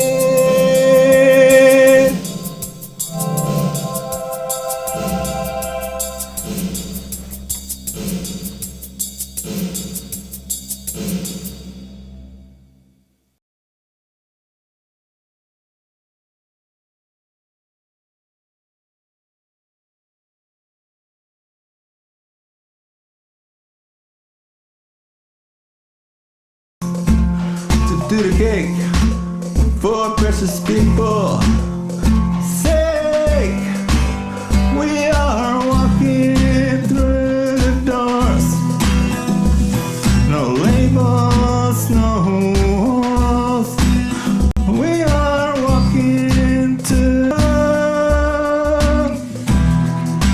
hoping for a stranger to build together better.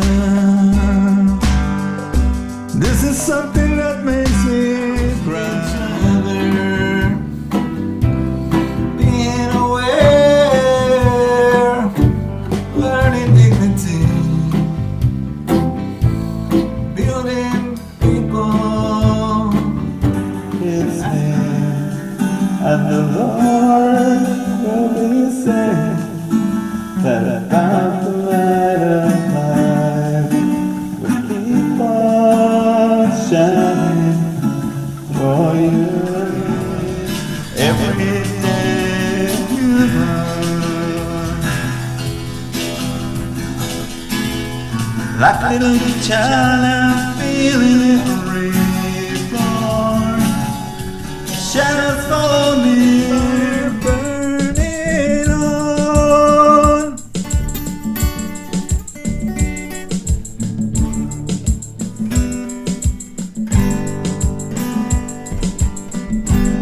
Lights and shadows are there on the stage. SOS to the kids, it's the children. It's the children who need their helping hand. Tomorrow they will stand.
Welcome to No Labels, No Walls Festival 2021. My name is Markus Vähälä, streaming live from Helsinki, Finland. Now we have gone to the last shared action of the festival. And with this action, I would like to thank all of you for joining the festival and these actions. And these actions will continue every Monday is an Action Monday. So use the same link to meet new people around the world and continue these actions. And thank you, Riku, for a lovely video album premiered here. And we will continue with music, going all the way to United States, to New Haven and musical interventions. We have a session called Music Beyond All Borders, a song to unite all around the globe. So musical intervention and Music Beyond All Borders will be participating in the No Labels, No Walls Festival to write the longest song that unifies the world. What makes this action special? You are part of it. So be prepared for some music beyond all borders. If you haven't heard the song enough. Welcome everybody for No Labels, No Walls Festival 2021. We heard half of your song. And my name is Markus Vähälä and hosting live here from Finland. And I'm happy to present Music Beyond All Borders and Adam Christopherson from New Haven, United States, and musical intervention. Welcome to the show. Thank you so much, Hi, Marcus. Kevin O'Brien over here. Adam Christopherson over there. Over here. This is almost 6 feet. Thank you so much. Thank you, No Labels, No Walls, Kukanori, everybody that's had a hand in this incredible festival. We get inspired every time we come together, and we need to come together more often. And great. So we've got a really great little time here. We have incredible leaders coming from all over the globe here who really put music first and put people together that typically don't have access to certain instruments or recording techniques or producers or musicians. We put them together with real professionals to bring the best out of everybody. And it's so amazing, Marcus, that you've been able to put such an incredible network of people together, obviously with the help of Frank Riley, who's not here, but we love him and miss him right now. Would you agree, folks? We love Frank. We love Frank Riley. Yes, absolutely. So it's been many years. So 2017, some of us got together in Belfast, Ireland, as part of the European Conference on Mental Health. And we were able to do some songwriting workshops and music videos and really see each other in person. And it wouldn't have been possible if not for our amazing partner in Scotland, Music Broth. Jen. Hello. Jen and James. Hello. Hey, thanks, Adam. Yeah, we've been part of Music Beyond All Borders since then, since Frank phoned me and said, can you help us out with some instruments? And we put some instruments in a van and put them across to Belfast. And it was such an absolute pleasure for us to see our instruments getting used for the mental health workshops and to see the videos that came out and the smiling faces and the amazing creative songs that came out of it. We were so dead chuffed to be involved. We're a musical instrument library. We're based in Scotland, and we've got over 2,000 instruments now, and we're supporting people who otherwise wouldn't be able to access instruments themselves due to cost or other life factors. And we just support people to tell their stories and create their songs. That's what we do. And it's amazing that Frank found you. He's been scouring all over the world to see what people are doing in music for mental health and community building. And you guys aren't just a music library, which is an incredible service to the community. You also provide programming, right? Yeah, we do lots of different musical programs. We do in-person stuff pre-lockdown, and during lockdown we've done online workshops with people. There's actually a group in our space right now rehearsing a song that they wrote together during lockdown, and they're going to perform it in a couple of weeks' time. So that's really exciting. So we've done lots of different work with folks, just like YouTube videos and tutorials and things like that, and then also like online workshops where people could just come together and jam. It kept us all connected and happy, sort of, as best we could be in a tough time. And we delivered instruments from our library to people's homes, so we fully sanitized them and met people on their doorstep and did our 2 meters standing back and all like that, and brought instruments to people's homes as well, so that people could have something to help them during lockdown, as a creative outlet, and not to be feeling too trapped in their four walls. A bit of connection outside. Amazing. And it's good that the drum march is on, right? In the midst of all of this, as we find creative.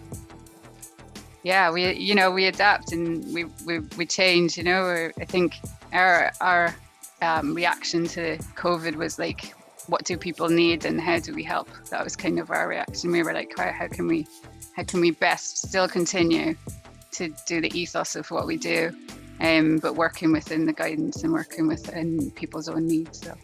So we listen and respond, and that's what we do.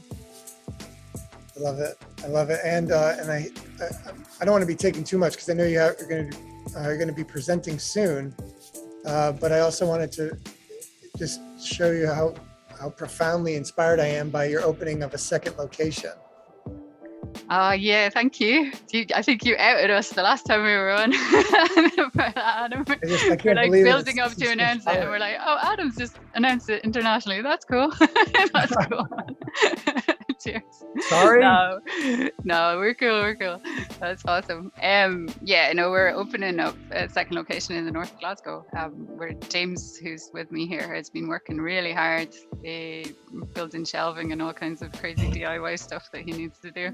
I think was putting away drum kits at the weekend. So we're really, really excited for that. We got a lot of very generous donations of instruments during lockdown from different people. I think folk were like tidying out their spaces and clearing out their lofts as one of their actions during lockdown. So very generous donations came into us, and we've been busy fixing them and refurbishing them and trying to get them all ready to go out to new hands to bring musical joy.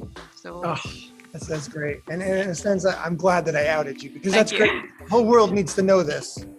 No, I appreciate it. We do appreciate it too. No, it's good. We're all, when you're in the thing and your head's down and you're working hard, it's like sometimes we don't celebrate our successes enough, and we should be shouting about it. So appreciate it. We can be shy sometimes, so we should learn not to be shy.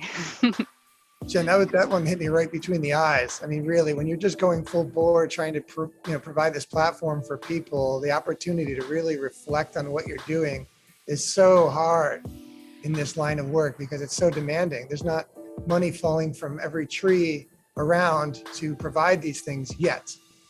But I think what we're doing is we're showing models that can work, that can help the communities, that will assist the healthcare systems in ways that could be measured and funded well. So I say keep at least in our system. That's how I'm looking at it in our system. I don't know exactly how it might work over there, but there should be more attention placed on the importance of the work that we are doing and we love doing, and money should follow. Yeah, I agree. And I think Marcus has done some really good work on that and got the attention of some of the more government-based kind of funders, and by demonstrating outcomes and by demonstrating the real value of having music as a creative outlet to release some of the pressure in your daily life, you know, to be mindful and in the moment and not stressing about other things that are going on. So that's the most valuable thing, I think, for me. You're not thinking about the next hit or the next whatever, because you're focused on where you are right now. So it's amazing. It's, you know, Scotland isn't next door to us, but it's so, the empathy is real, and there really is a movement happening international that it must be a spiritual thing, because it's just been so great connecting with you and hearing your work. So thank you absolutely inspire us too, Adam. So, you know, the feelings mutual right back at you. We're like, as I said, me and James are eyeing up your set all the time, just going like, oh, we could do that. Oh yeah. So like, absolutely, we're all about sharing as well. So we're seeing what you do and we're loving it as well, and we're getting ideas. So the buzz keeps spreading. It's good. It's all good. Excellent. Yeah, I was just looking at the colour scheme there with the guitars band and thinking that North Glasgow place, that could look good in that kind of style. And the green screen area, we could incorporate that. There you go. See the new stage we just built on the side there? Looks amazing. We extended it. Now it's starting to look like a piano. And we can fit more people on there. Fantastic. It's so many more people. You don't have to get up, Kevin. I know. I'm still reeling from working on that all night. Okay, so Marcus, one of my favorite drummers in the entire world, songwriter, Hello. Incredible community activist and organizer. You name it. Can you just let us know what exactly you do on a typical day? These days, well, my job as a music therapist has changed a lot when I started to be a CEO of Kukunori. I'm the director now, so it's just too much administration and all this boring paper smelling stuff. But I'm really hoping to meet people for the reasons I got into this industry in the first place, and that was music. And about sharing music, because I think that's the key to all of the things that actually are related to music and well-being. There's always a big element of connection whenever there's two people playing or three people playing. But I think something that really comes up with just listening to Jen's ideas, that kind of action sounds great, because that also brings hope. That there's something in tomorrow, you know, that maybe we can do something together, as Adam was saying, the first thing you were saying, we should play, you know, soon, or meet soon and do something together soon. And that really brings me hope. I don't have to be a paper smelling, you know, this director guy for the rest of my life. There will be a day that I can play with you guys, and that really gives me hope for many aspects. But is it also about skills, you know, that even if we don't have to be professionals, we can be lovers of music, as we call amateur. It actually, the word comes from amor, which means love. Oh, that's beautiful. I mean, then I just want to stay an amateur forever.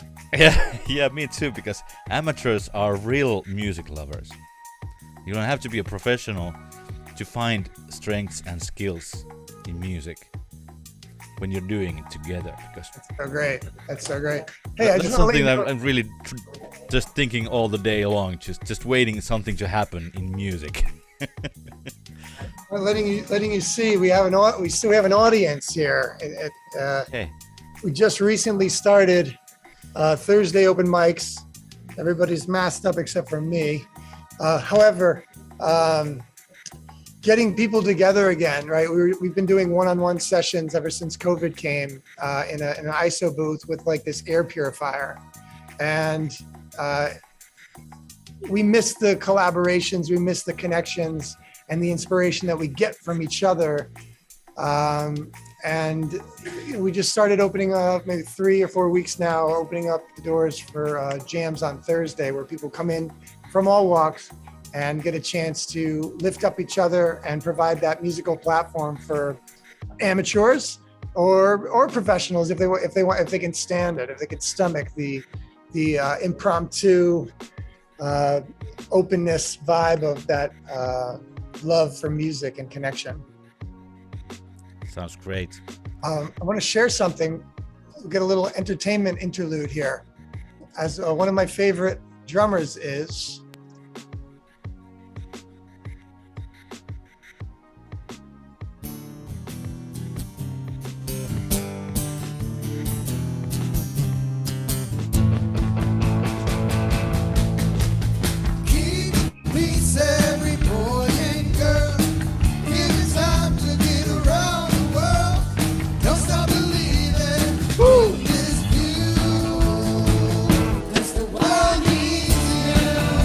Peter couldn't make it.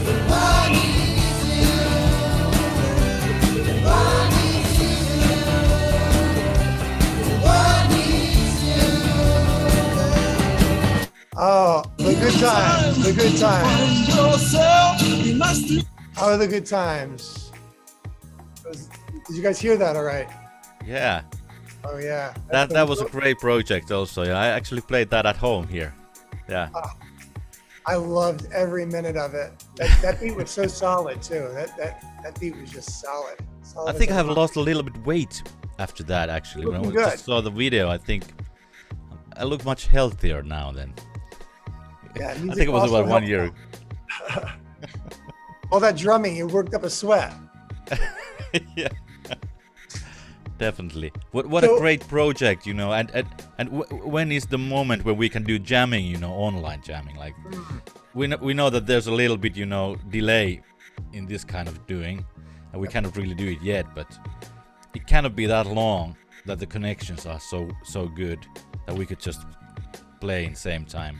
Right. Well, that's up to the Finns because you guys invent everything. So Okay. Get on it already. We're Let's waiting do it. Yeah. Exactly. So I noticed our new friends, Studio 73. Hello, Studio 73. If I'm not mistaken, you guys are in Canada. Can you unmute? Hi. Oh, beautiful, beautiful. Okay, go ahead. There you go. Hi, Studio 73. Hi. So nice to see you. Thank you. Yeah, so we have a connection. This is our first time meeting in virtual reality. However, with the project that we've got going around now, the Unite the World song, you guys just recently submitted a beautiful sign language interpretation of the song. And we were super inspired by it. What made you come up with that idea? So the sign language, we was making it when our boss, Jody, right? She's telling us, learning how to do the sign language, and that takes time. So I don't know too much. We just like practice at the studio. We do it like Sundays, and we do that, and that's all. That's awesome. Can you tell us a little bit about Studio 73? Could I say something? Sign language, we learned it from Studio 73. We learned because we like our singing, and it's give people to know more about sign language, and people can't hear proper, can't talk proper. So we give more knowledge to them with the sign language. Then they will know in their community. Yeah. So important. Communication is so important. That is a fantastic. With the music, then you will know how to do the sign language. Right? Because I see so many videos of sign language. Even now, I know with sign language, you know more better. Right? Because I see so many videos in my iPad. Then you know how to explain people. It's fantastic. That's fantastic. Yeah. Yeah, Sounds so great. can you tell us a little bit about Studio 73? So Studio 73 is by handmade glass by us. We make that glass. We cut the pieces and then we put it onto the glass. It goes to a machine and it gets melted. And then You have an we sell example? it to, and then we sell it to all the customers. Yes. That's incredible. Is this? Oh, this is an example. Yeah, let's see it. So that's one of them. Be kind. Yeah. Yeah, bring it closer. Do you mind? Oh, looks beautiful. That is so beautiful. That's the one. Oh, Ah. Can I buy that one, or is it already sold? Yes. You have to order it online. Yes. Okay. We can hook you up. Yeah. yeah, I'm gonna order one too. Oh, Yeah. don't beat me to it. I'm gonna watch your eyes. All right, Kevin. Me I need to too. spend time. Beautiful. It's a race. Okay, so what? Yeah, what is? Can you share your website? Yeah. So do we have a website? I think we have it in the car. I will get it. Yeah, just We have it on a Thank you. brochure. It's it is on the top. We'll send it to you. love the energy coming from It's you guys. www.com Studio 73. It is that. You have to type that one. Adrian? This is beautiful. We will send it to you. He's funny. Oh my god. Yeah, I And can. Marcus is gonna get jealous. I Be don't wanna kind get and send it to us. Yes. Yeah. I don't want to get Marcus jealous. I think it's that. Adrian? I love it. So, how did you hear about the Unite the World song? I'm curious. Citizen Network. This one? No, he's asking you guys a question. Yeah. Citizen Network. Citizen Network. Oh, wow, great. That's fantastic. An incredible service to the world. Doesn't say in the car. Layla is here. Hello. I'm trying to get my words and letters. Hello, Adrian. What? Adam? Is it Adam? That's me. Yes. Hello. Hello, hello. Welcome, welcome, welcome. It's so nice to see you. Yes, you too. So I want to. Do you guys want to? Do you guys want to see the song? It's 12 minutes long, so this is going to be like a break. This is like an intermission. So I'll tell just a little context here. So we started this about 3 weeks ago. We wrote a hook, and we left room for everybody to sing their own verse. And so we're building this song verse by verse, including anybody that wants to join in on the mission of uniting the world with a song. And so we sent out the audio track that people can sing to and record to. And we asked people to get back to us with either a green screen or a solid colored backdrop. And so you'll see me sing the first part, which I can't stomach.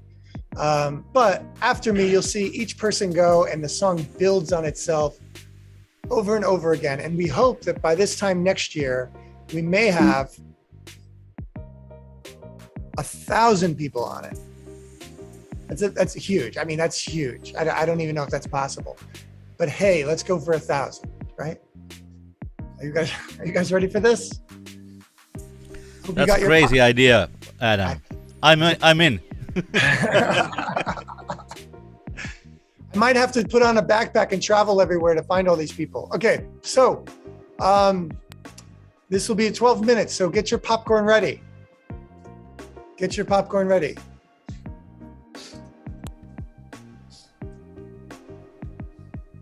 You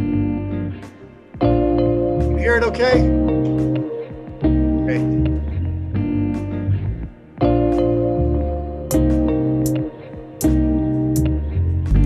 Let's unite the world with the songs.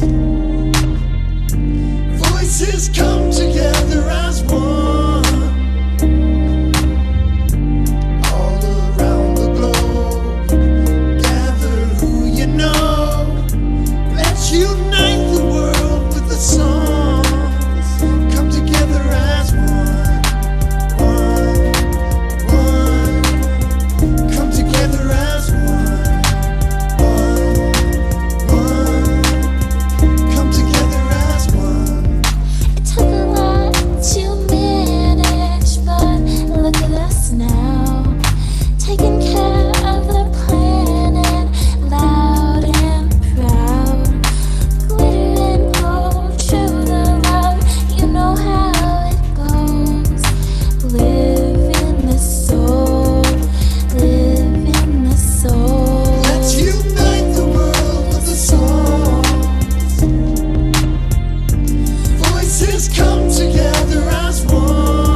come together as one.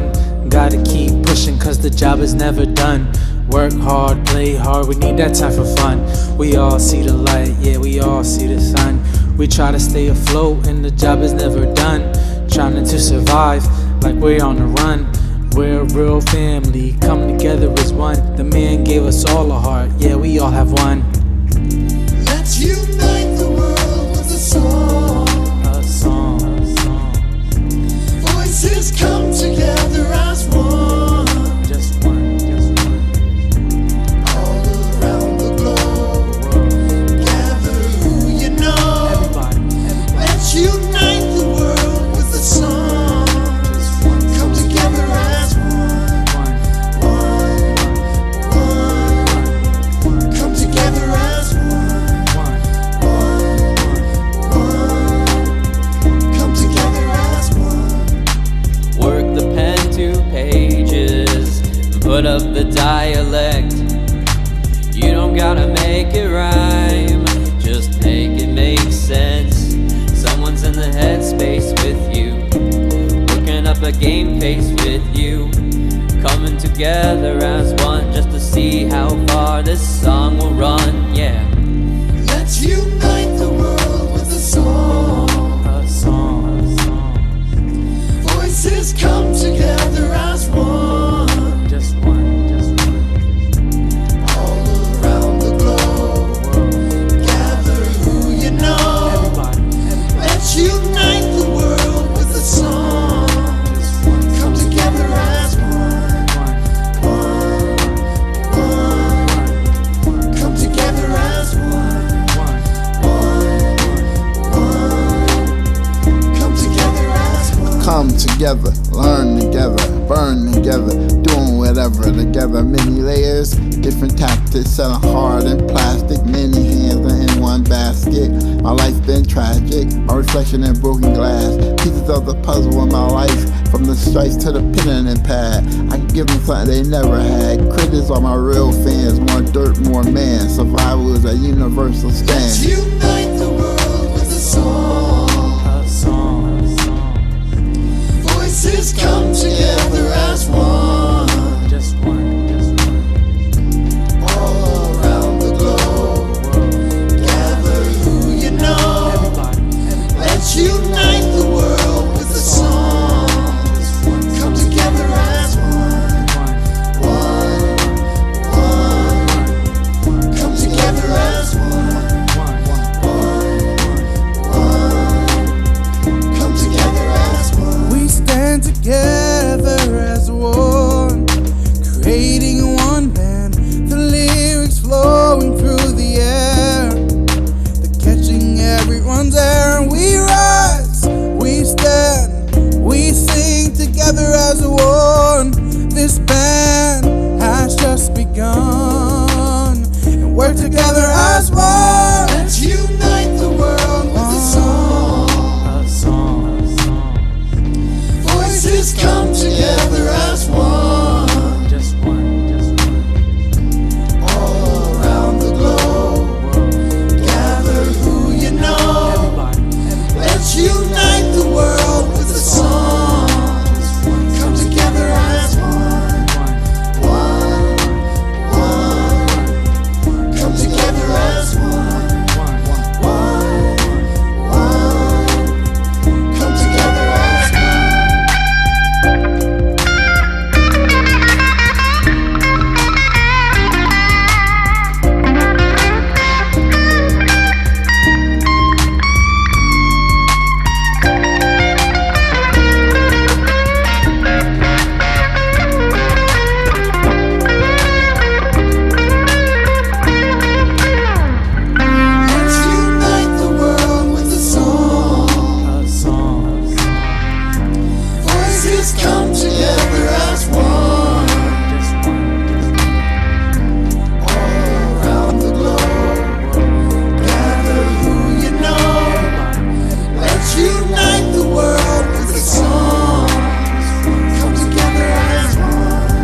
promise. Do you mind if I call you my brother? Do you mind if I call you my sister? It is time to stop all the hating. It is time to stop all the killing. Stevie said it's time to love. It's time to come together as one. Let's unite the world with a song. Voices come together as one. All around the globe, gather who you know. Let's unite the world with a song. Come together as one. Come together as one. Come together as one. Though the world seems very cold, we can find a way to be strong and bold, and try to have a little fun under the warm sun. Bring the world together as one. Let's unite the world with a song. Voices come together as one. All around the globe, gather who you know. Let's unite the world with a song. Come together as one. Come together as one. Come together as one. Together we stand in a world where we all need to learn. Love is for all and all for love. Now let's be joined, interconnected. Let's come together. Let's all come together as one. Let's unite the world with a song. Voices come together as one. All around the globe, gather who you know. Pay attention, everybody. Let's unite the world with a song. Come together as one. Come together as one. Come together as one. Feeling like we always were the best friends ever. Stream of poetry like the best ends never. Moving like a movement from art to stars. This song is like a straight line from heart to heart. Exhibit 1 minute, we get infinity winnings. Feel me healing in a minute, in a rhythm and swimming. In a billion tones, meaning a billion woes. One with the people singing a billion songs. Let's unite the world with a song. Voices come together as one. Adding the baritone, by the way. All around the globe, gather who you know. Let's unite the world with a song. Come together as one. Come together as one. Ladies and gentlemen, making their international debut, Studio 73. Come together as one.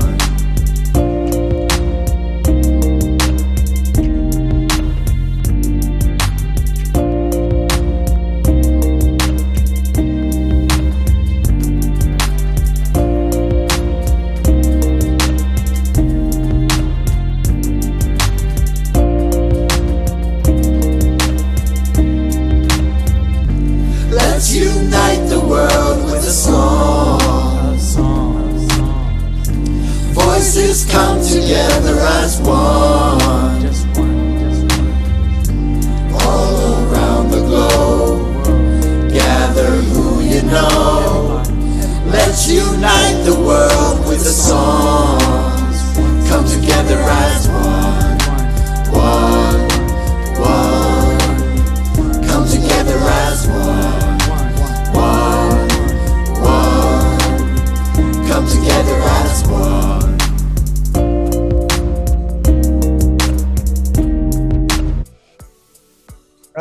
right, all right, all right. We did it. Amazing! Wow! Wow! Wow! And that could just go on forever. And it gives everybody a chance to, listen to somebody's story for a minute. Yeah.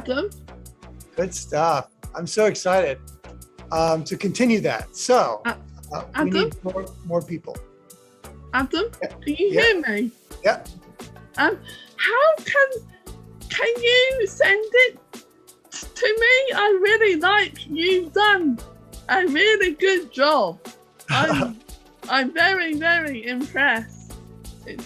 I appreciate that. Yeah. So if you email us at unitetheworldsong@gmail.com, so unitetheworldsong@gmail.com, and you just say, I want to do this, we will send you a track. We'll send you some basic. Yep. Could you put it into chat? I won't be able to remember it. Pass it to Marcus. Marcus is on it. I love it. And so, yeah, we'll walk you through the process. We're also thinking we might have to do some of it through Zoom too. So as we go through the process, we'll try to tweak it. It's easy for us to do it here. Not so when people are sending it over, but we will make this work because we need to unite the world with the song. Yes, we do, because it needs uniting. It needs. So that's us at Musical Intervention. I want to pass the ball to our amazing friends in Scotland, Music Broth. What's going on with Music Beyond All Borders and Music Broth? Adam, that was wonderful. I absolutely loved it. Well done, everybody involved. So it's amazing voices and takes on the song. So like different aspects coming in. Absolutely loved it. Brilliant, brilliant, brilliant. But I'll be adding my own. It'll be on the way to you. We will be doing it. We'll get some more folk involved over here as well, for sure. Absolutely Not fantastic. me. Not Not James. me. we'll get a picture of James in somehow. If he's not gonna do something musical, we'll get him involved in some way. We'll take a picture of him fixing a shelf or a drill or something and get it in. Cool. No one needs my voice. No one needs Everybody my voice. needs your voice, James. Everybody needs everyone's voices. So we've been working with a group during lockdown, and they are from Scotland and based in Glasgow, Aberdeen and Edinburgh, and we did some online work with them, and they're called Families Outside is their organisation, and they are supporting young people who have a parent or a sibling in prison, so people being affected by the incarceration system. And this has especially been a tricky time during lockdown. Life was tough enough anyway, and then during lockdown there was obviously extra restrictions in, so people couldn't get to visit their families and so on. So we were working with them over a few months period and did some songwriting with them, and we've got a little video to show just of the process and some feedback and the songs that they come up with. So this is the premiere, like Adam just did with their premiere. This is our premiere of the songs that the young people wrote for themselves and their experience of having life in lockdown with a parent in prison. So I'll let James take it away. Here you go, James. Brilliant.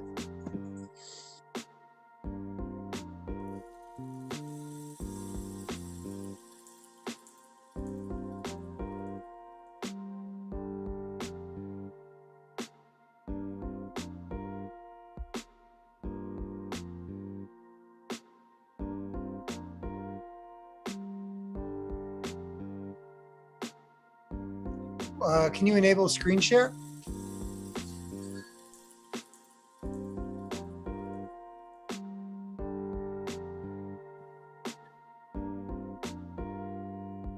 James. During lockdown, we wanted to offer more to our young people to help expand their knowledge and experiences, and Music Broth provided the perfect opportunity to do so. The young people were given a safe platform to be open and creative, which they really enjoyed. Is there a problem? You need to do it as a screen share, I think, so everybody can see it. Was it not showing up? We did see it as a little, yes. Right. Okay, so it wasn't going large.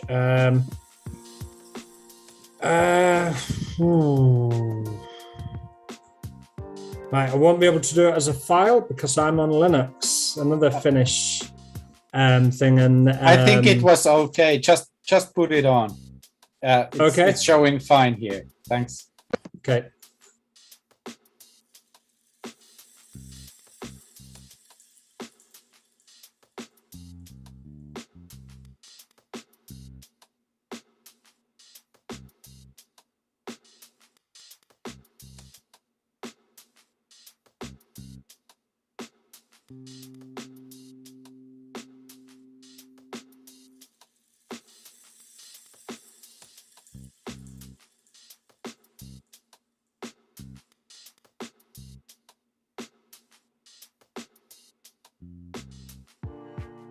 During lockdown, we wanted to offer more to our young people to help expand their knowledge and experiences, and Music Broth provided the perfect opportunity to do so.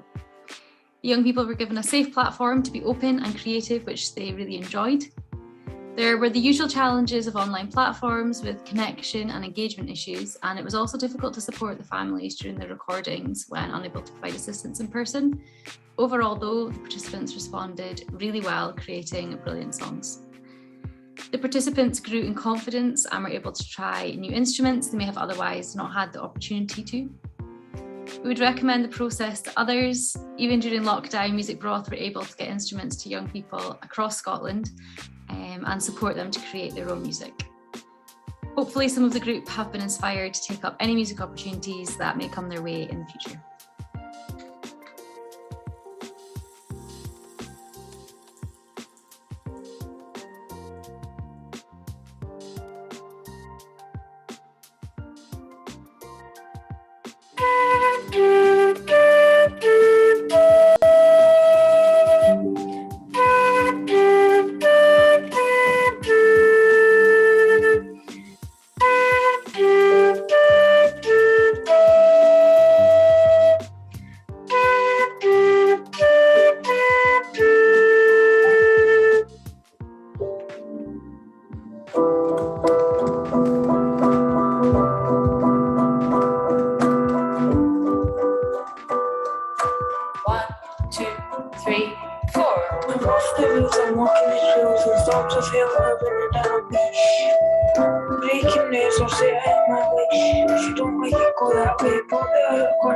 This is what I want to say. I say to myself, said freedom.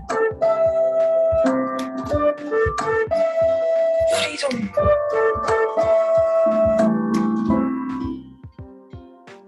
Although obscure and rather strange, the feeling of warmth and security, memories of family and friends, joy, cheer, and sunshine.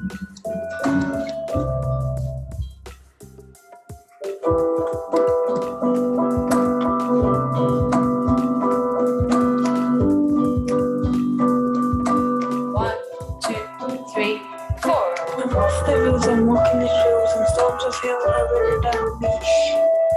Breaking news, I'll say I am my way. If you don't make it go that way, but the quarantine today, this is what I want to say. I say to myself, said freedom. Freedom.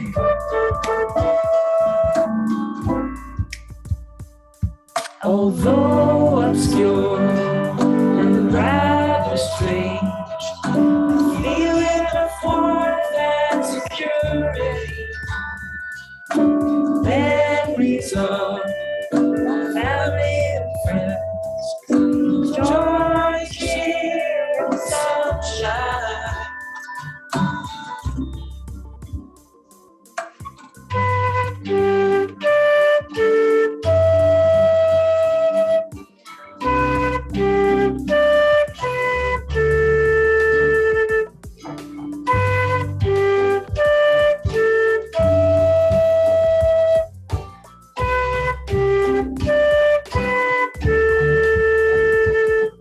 Although obscure and rather strange, the feeling of warmth and security,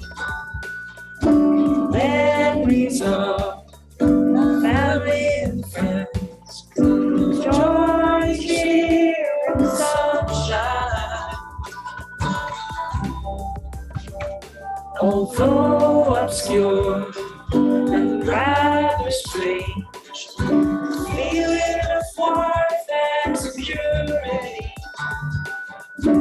memories of family and friends, joy, cheer, and sunshine.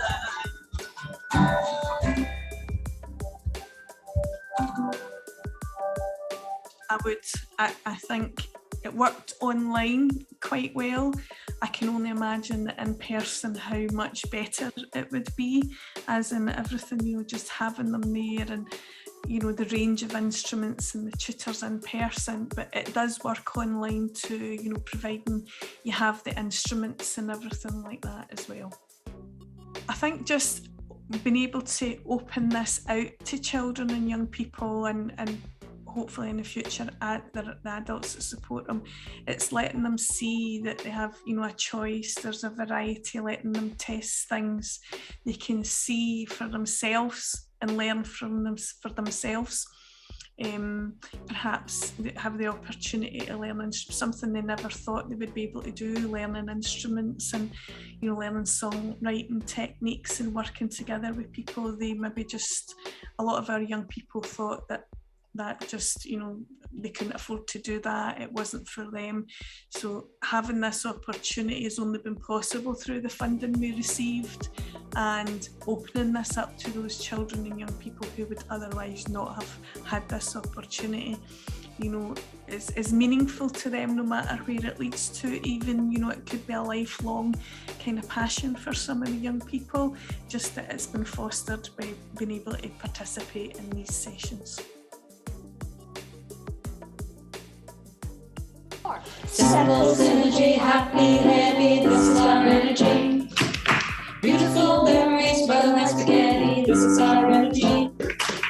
Party with pals in snowy January, this is our energy. I'm making good with all of my friends, this is our energy. Deep, side, tide, wave. Deep, side, waves. Last time, deep, side, waves.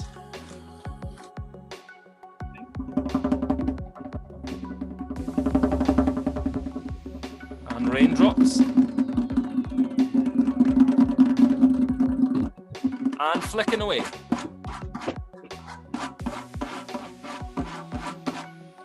Section 1.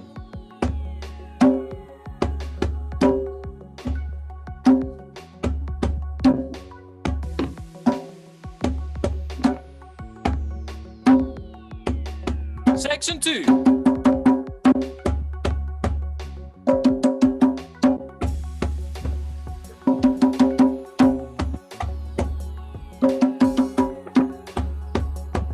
This is our time to shine, this is our energy.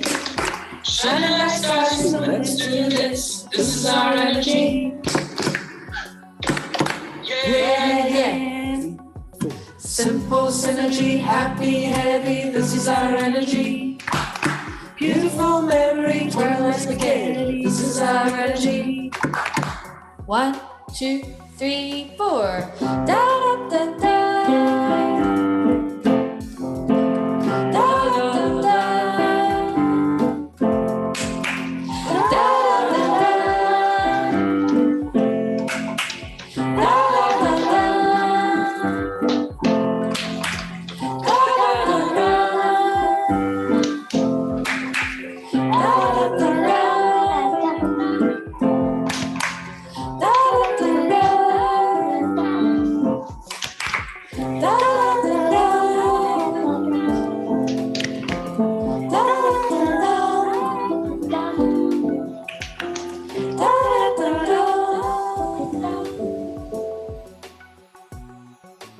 Simple synergy, happy, heavy, this is our energy. Beautiful memories, butter like spaghetti, this is our energy. Party with pals in snowy January, this is our energy. I'm making good with all of my friends, this is our energy.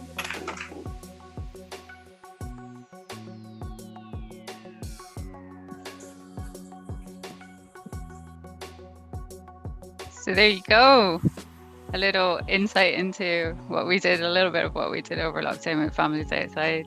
And as you can see, so on the credits there, some of the youngest participants were just 6 years old. So to come up with amazing songs. And I think Twirling Like Spaghetti is my new favorite lyric of all time. I absolutely love it. So I hope you caught that too. I think Kevin might like that one.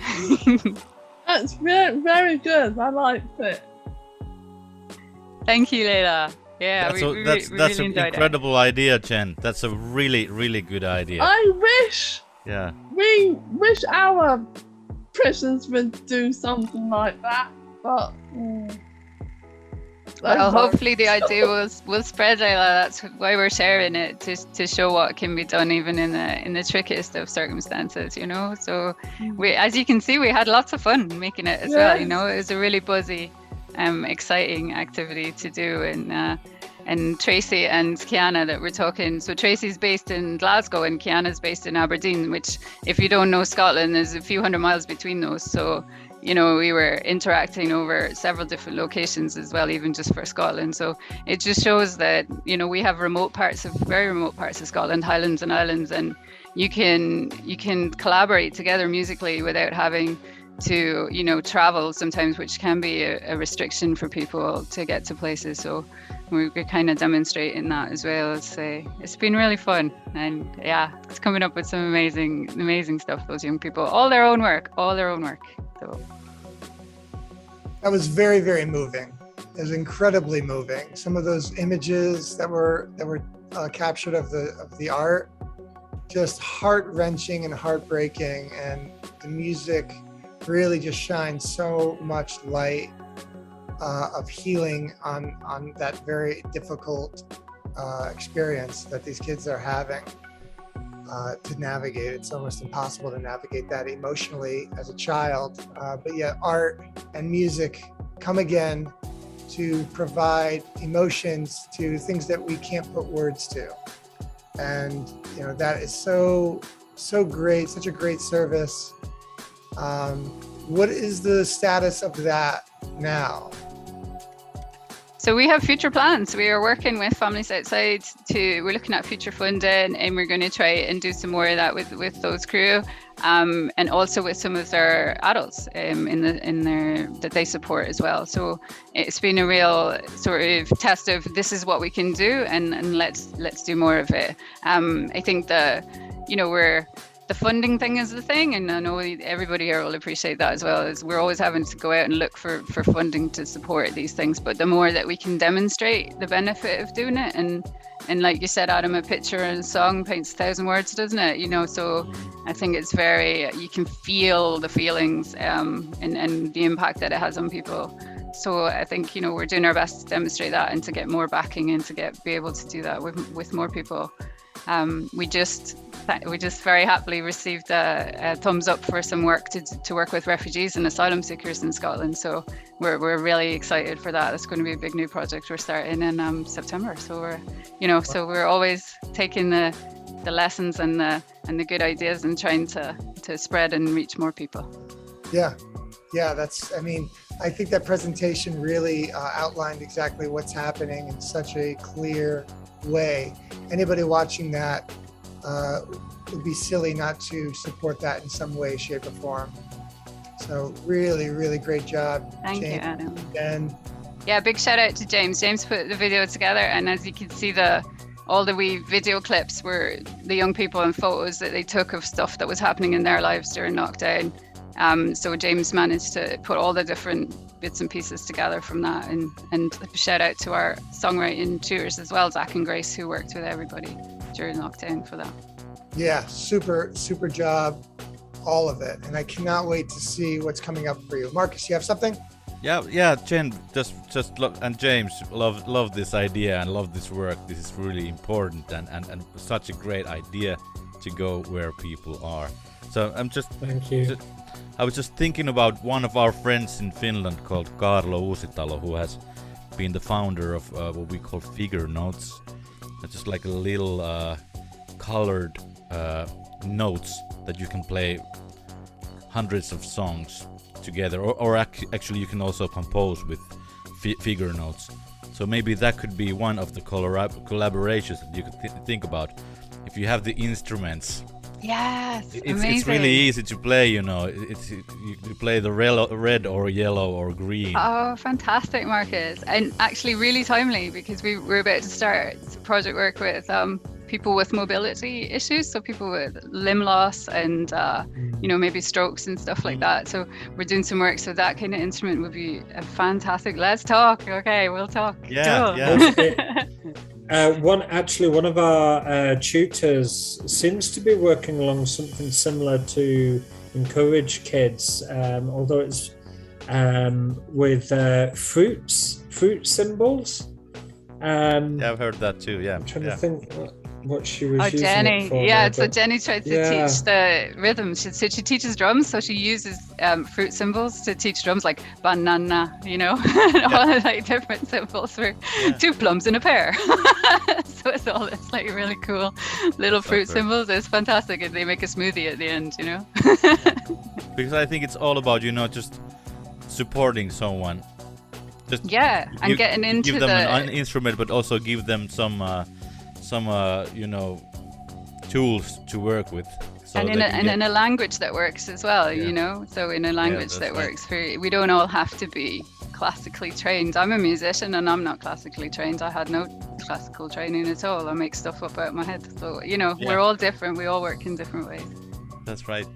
So speaking of working in different ways, what is Kukanori up to these days? I know it's a humongous operation, but what is going on over there? Well, we have about 9 or 10 projects going at the same time. And actually we're working with EU things right now. So we're really looking forward to see new applications of the guided functional peer support model that I think we have been talking about, the culture houses.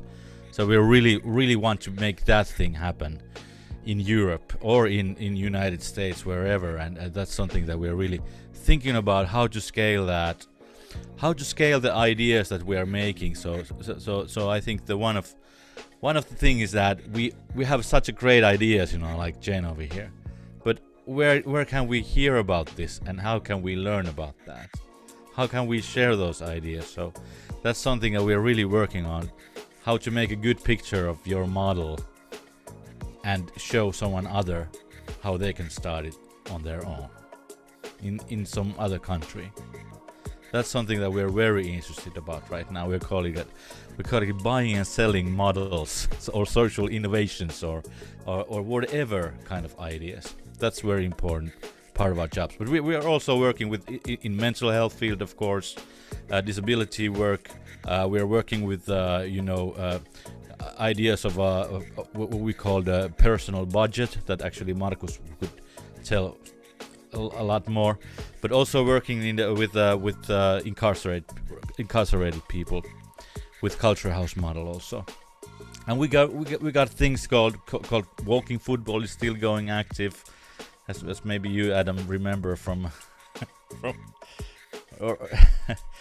I remember winning. Yes, I do remember winning.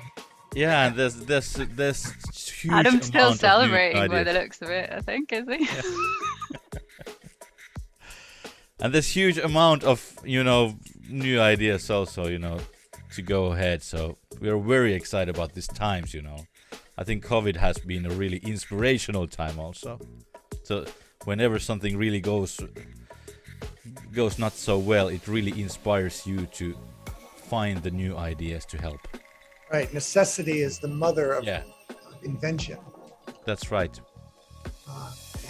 But maybe Markus can continue from this. Brother Markus. Oh, look, we've got a map. So there's a map. There's a link in the chat. I see you, Bobby. Yes, and I would like to see all of the culture groups in this map. So we started this map making in the first session. Culture houses was the first session yesterday morning, and now this is the last session of the festival. So let's continue this action so we can find each other and perhaps create new kinds of networks around music. let's get all these boundaries off, no labels, no walls, and let's make music together. So this is one continuous action that I invite all of you to participate. So actually what we are doing festivals like this.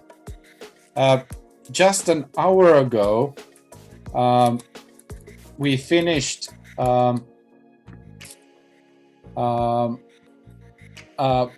very nice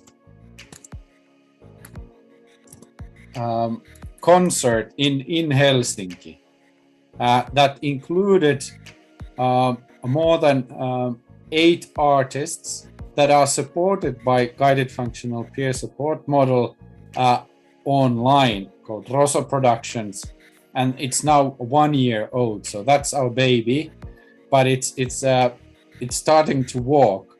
So we are using digital platforms like Discord to be able to offer peer support around the clock. And our idea is that perhaps these digital platforms could be the future of music beyond all borders. So people joining in and wanting to make music could have these kind of shared platforms where they can help each other and learn from each other. All of us, also people working in the field, they could learn from each other. There's obstacles around the world around organizational barriers or other barriers, but we are here to take off the walls and around music making. So we need all sorts of innovation around this. Let me see if I can find that concert, but it's now online on Kukunori YouTube. So it's 3.5 hours long. I will put we will not watch it now, but I'll put it on the chat so you can see all these performances. So we've come a long way from this kind of idea, I want to play music, into presenting people that are recording to labels, arranging their own concerts and own festivals. So we need this kind of networking to have all these options open for people so they can create music together.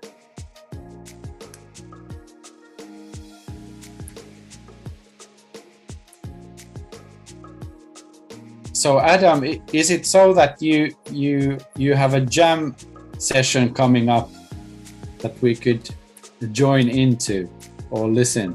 Yeah, let me set it up. In the meantime, do you mind if I just play a track from our Barcelona days? Not our Barcelona days, our Northern Ireland days? That would be wonderful. The Dancing Foxes. Do you remember the Dancing Foxes, our first band? Yes, I remember. This was done in a creative manner. So we designed this song in very brief time out of things that makes us happy.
family and friends and you. Sunshine coming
Marcus, can you hear us?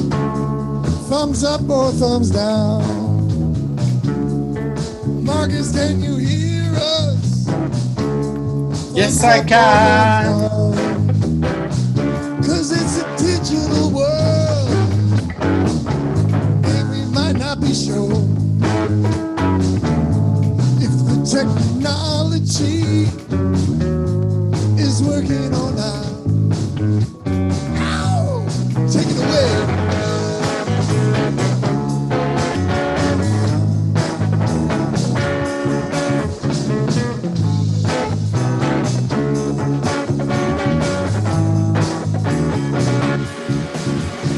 Now, ladies and gentlemen, welcome to the stage, GLO, GLO, say GLO, GLO.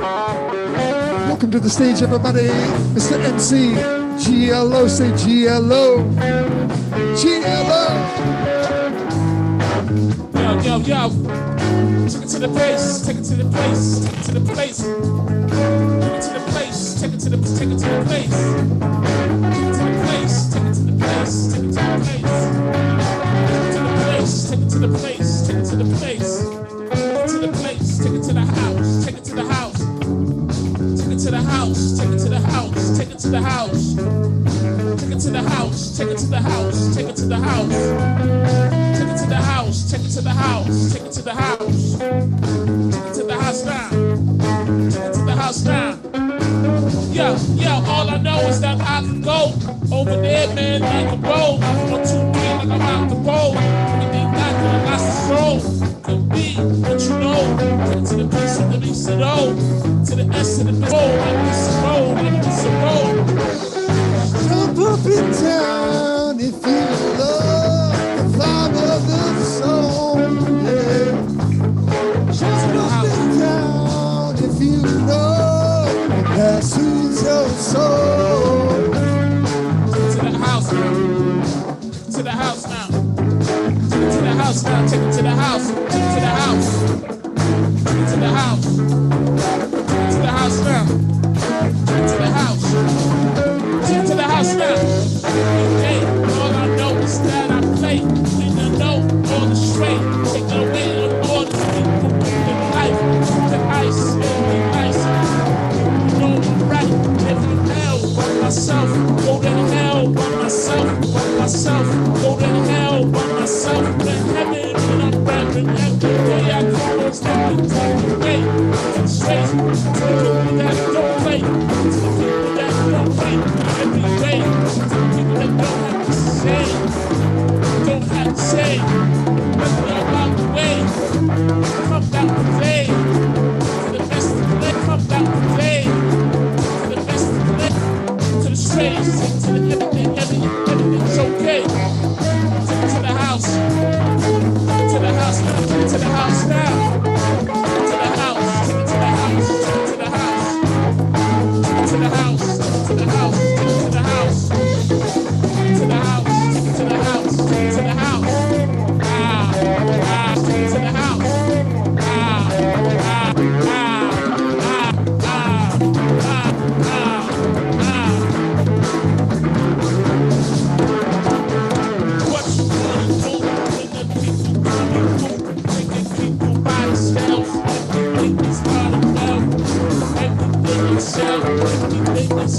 hell, make it to the SOB, to the SOB. To the house now, to the house now, to the house now, Take it to the house. Take it to the house. Take it to the house. Take it to the, take it to the, take it to the, take it to the, take it to the. what you wanna do when the people take the play. Everything is not the same. Everybody's got a way. When you wanna stray, you don't know how I can play. You don't know how I can stray. You know how I can do. What the hell? What the stuff? You can smell by your hell. By the way I was when I'm well in hell. Doing shells.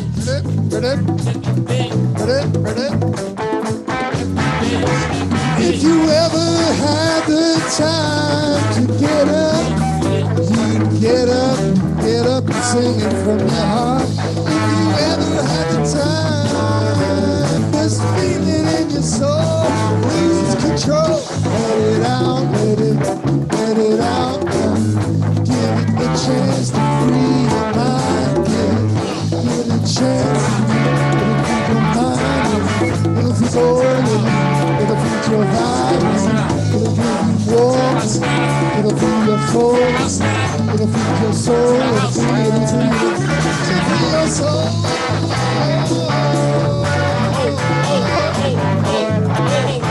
Free your soul.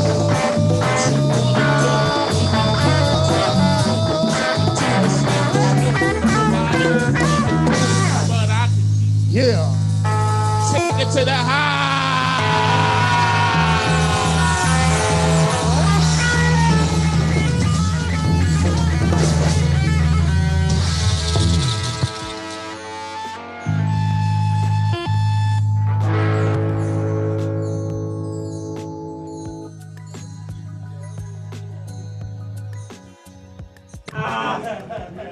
Did you guys hear that okay? Yeah. Oh, great. Awesome. Oh yeah, love it. Great. You've just made me miss jamming even more. If I couldn't possibly miss jamming even more. That was amazing. So we're looking forward to, doing this together again with you guys. We just want to keep this thing moving forward because we know what it's doing for people's souls and spirits. And we want to make sure that other folks like us who want to provide this platform for people will be supported. And we'll have some kind of roadmap because it's not easy to make this way. And so with our powers combined, I believe that we really can make music without borders. Music way beyond. We should call it music way beyond borders.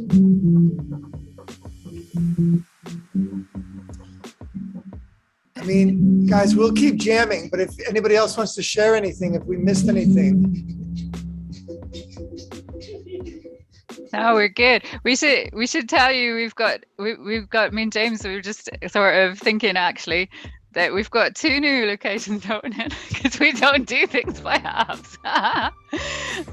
So yeah, we're working with Edinburgh Tool Library, which is a tool library. So they share tools out, reusing stuff in the community as well. And we're going to be busking in Edinburgh on Saturday, and then we're going to do a partnership with they guys that people can join their tool library and then loan instruments from us and work in a partnership so we can get instruments out in Edinburgh. So the other side of the country. Yeah, so that's exciting. So it's just an example of organizations working together that we're not like the tool library is not musical, but we've got the same ethos and the same thing of trying to get people to be able to access things. So yeah, there you go. Phenomenal. That's phenomenal. And yet again, it's a 12-hour preview on here, 12 hours before it's going public elsewhere. That's a world exclusive for you guys. Woo! That's out of the bag. There's no taking it back. There's growth from here on. This is amazing.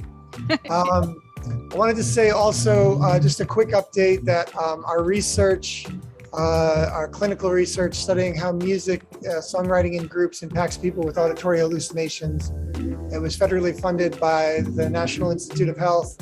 And we finished our first cohort, and we have some really good preliminary data to support the power of music in working with the symptoms of schizophrenia, specifically auditory hallucinations. We've also just recently published our first research of the space that we have downtown, and we have beautiful information, including an over 80% retention rate, which is really a big deal when you're working with people that go from place to place. So we have some academic information to add to the body of knowledge. And we were really excited. I'm really excited to get to know the next group, to be honest with you. We have 10 more groups in this study, and then hopefully it'll unlock another 3 years of studying karaoke and how karaoke works for mental health, as well as a variety of other music forms, including listening. So thank you, Marcus Bahala, for everything, for continuing this train down the road and keeping this network strong and united. We are indebted to you in so many ways. We don't know how you do it. I have one daughter at home, and I'm like, well, sorry, I can't make it. Sorry, I can't make it. Sorry, I can't do it. But you seem to be able to do everything with a full plate. And so we applaud you.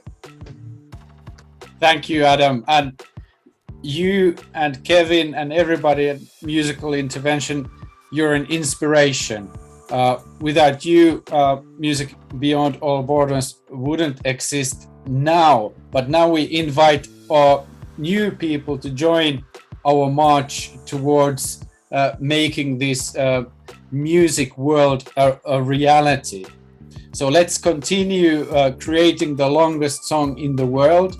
There's still time to go towards 1,000 singers and players. Let's learn from each other, like we learned from Jen and James from Music Broth. Let's keep on innovating, and let's keep on creating and sharing. Let's create these platforms where we can meet. For example, these kind of festivals. From those jams that you are now playing, perhaps we should have concerts without no borders. This kind of jams where we could meet online and listen to each other play, and that would be lovely.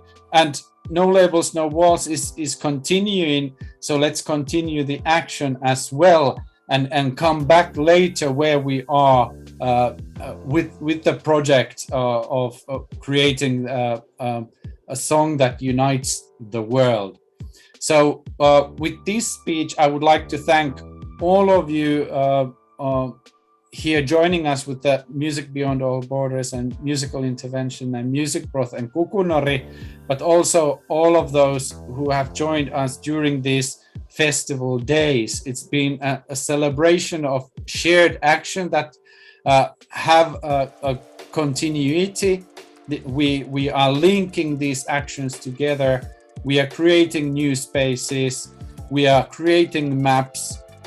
We are creating small individual actions that lead into big impact. So after this jamming session, we will close the festival and continue our life together, creating action together. So it's now your turn, Adam, to close the festival with your jamming. They want more, people. They want more. Let's give them what they want.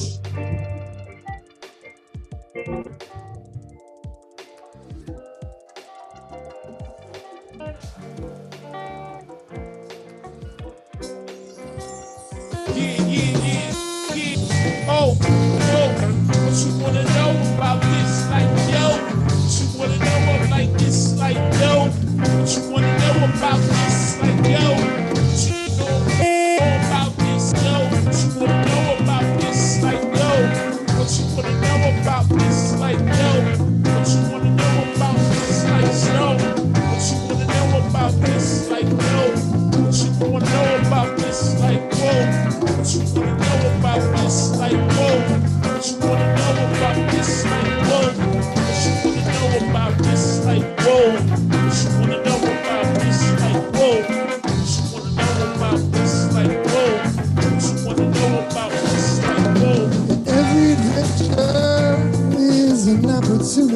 to expand the mind. Every adventure is a chance to test your fate. Give yourself a shot, let it go. You know there's a one way, and it starts with yeah. Take it to the place where no space, where nobody can stay there. Everybody can get there, nobody can stray there, nobody get there. Nobody can hate there, nobody can pick it there, nobody can fake it there.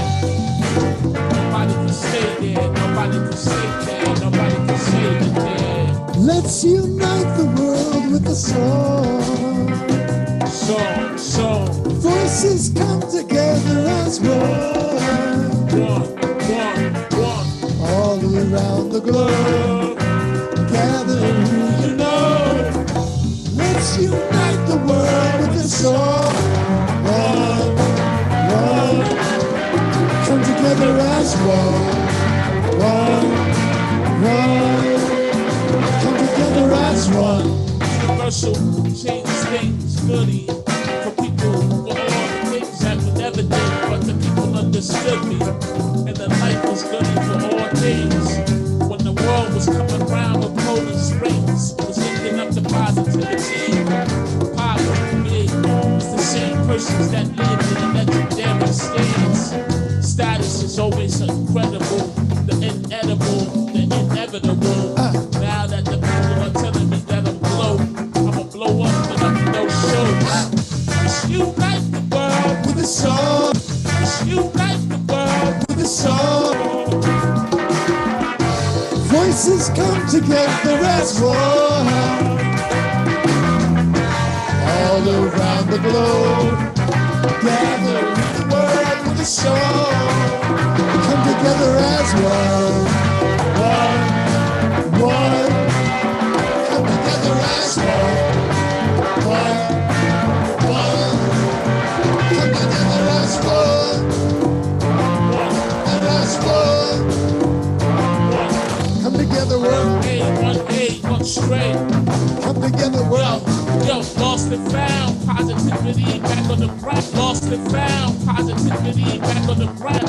You know how we are, when the lessons is the place for the next guitar. And other people know that we look at a star. For the good and the good and the people with eyes seats. The hood people know that they like it. Because they hand with the thunder with light. Not one thing about Jesus Christ. Everything is just changed. None of the God, the stuff that I see changed.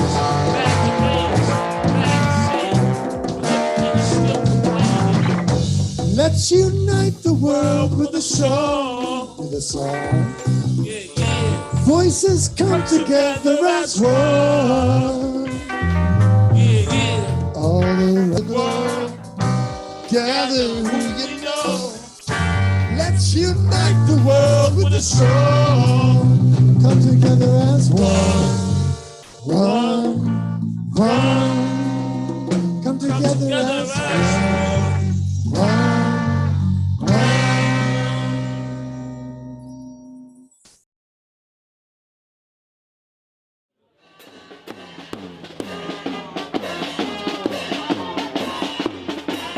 The No Labels, No Walls movement is an active co-creation community which organizes weekly meetings, festivals, campaigns and diverse cultural, art and citizenship action.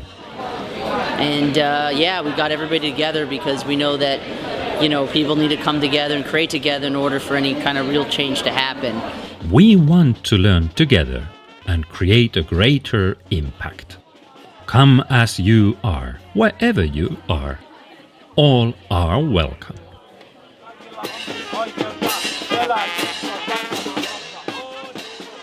Kukunori, the Central Association of Culture and Well-being, works to develop experimental culture through change design rooted with the best practices and data.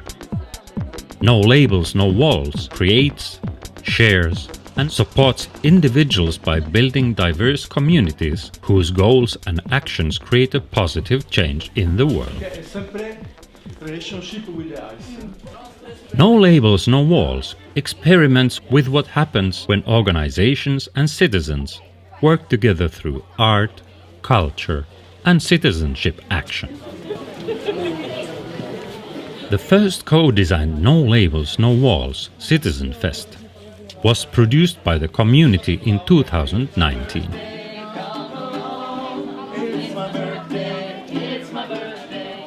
The festival brought together people and communities in shared spaces offered by the city of Helsinki, the capital of Finland. The 3-day event offered a tremendous selection of diverse programs free of charge that was attended by hundreds of attendees.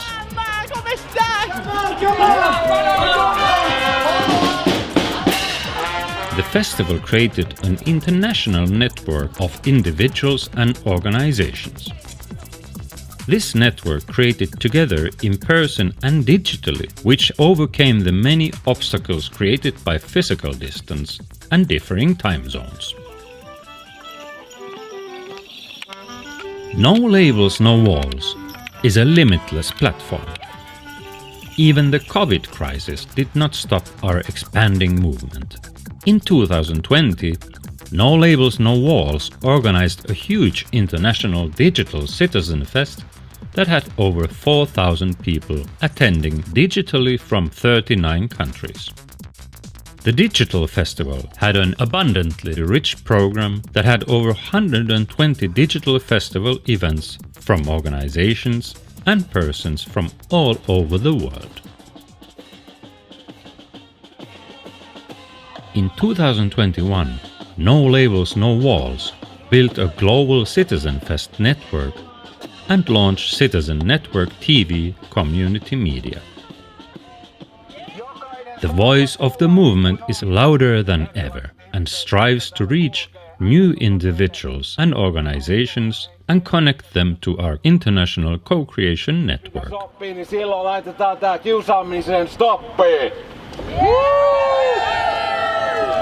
No Labels, No Walls is your movement. Let's create together. Let's create a world with no labels, no walls.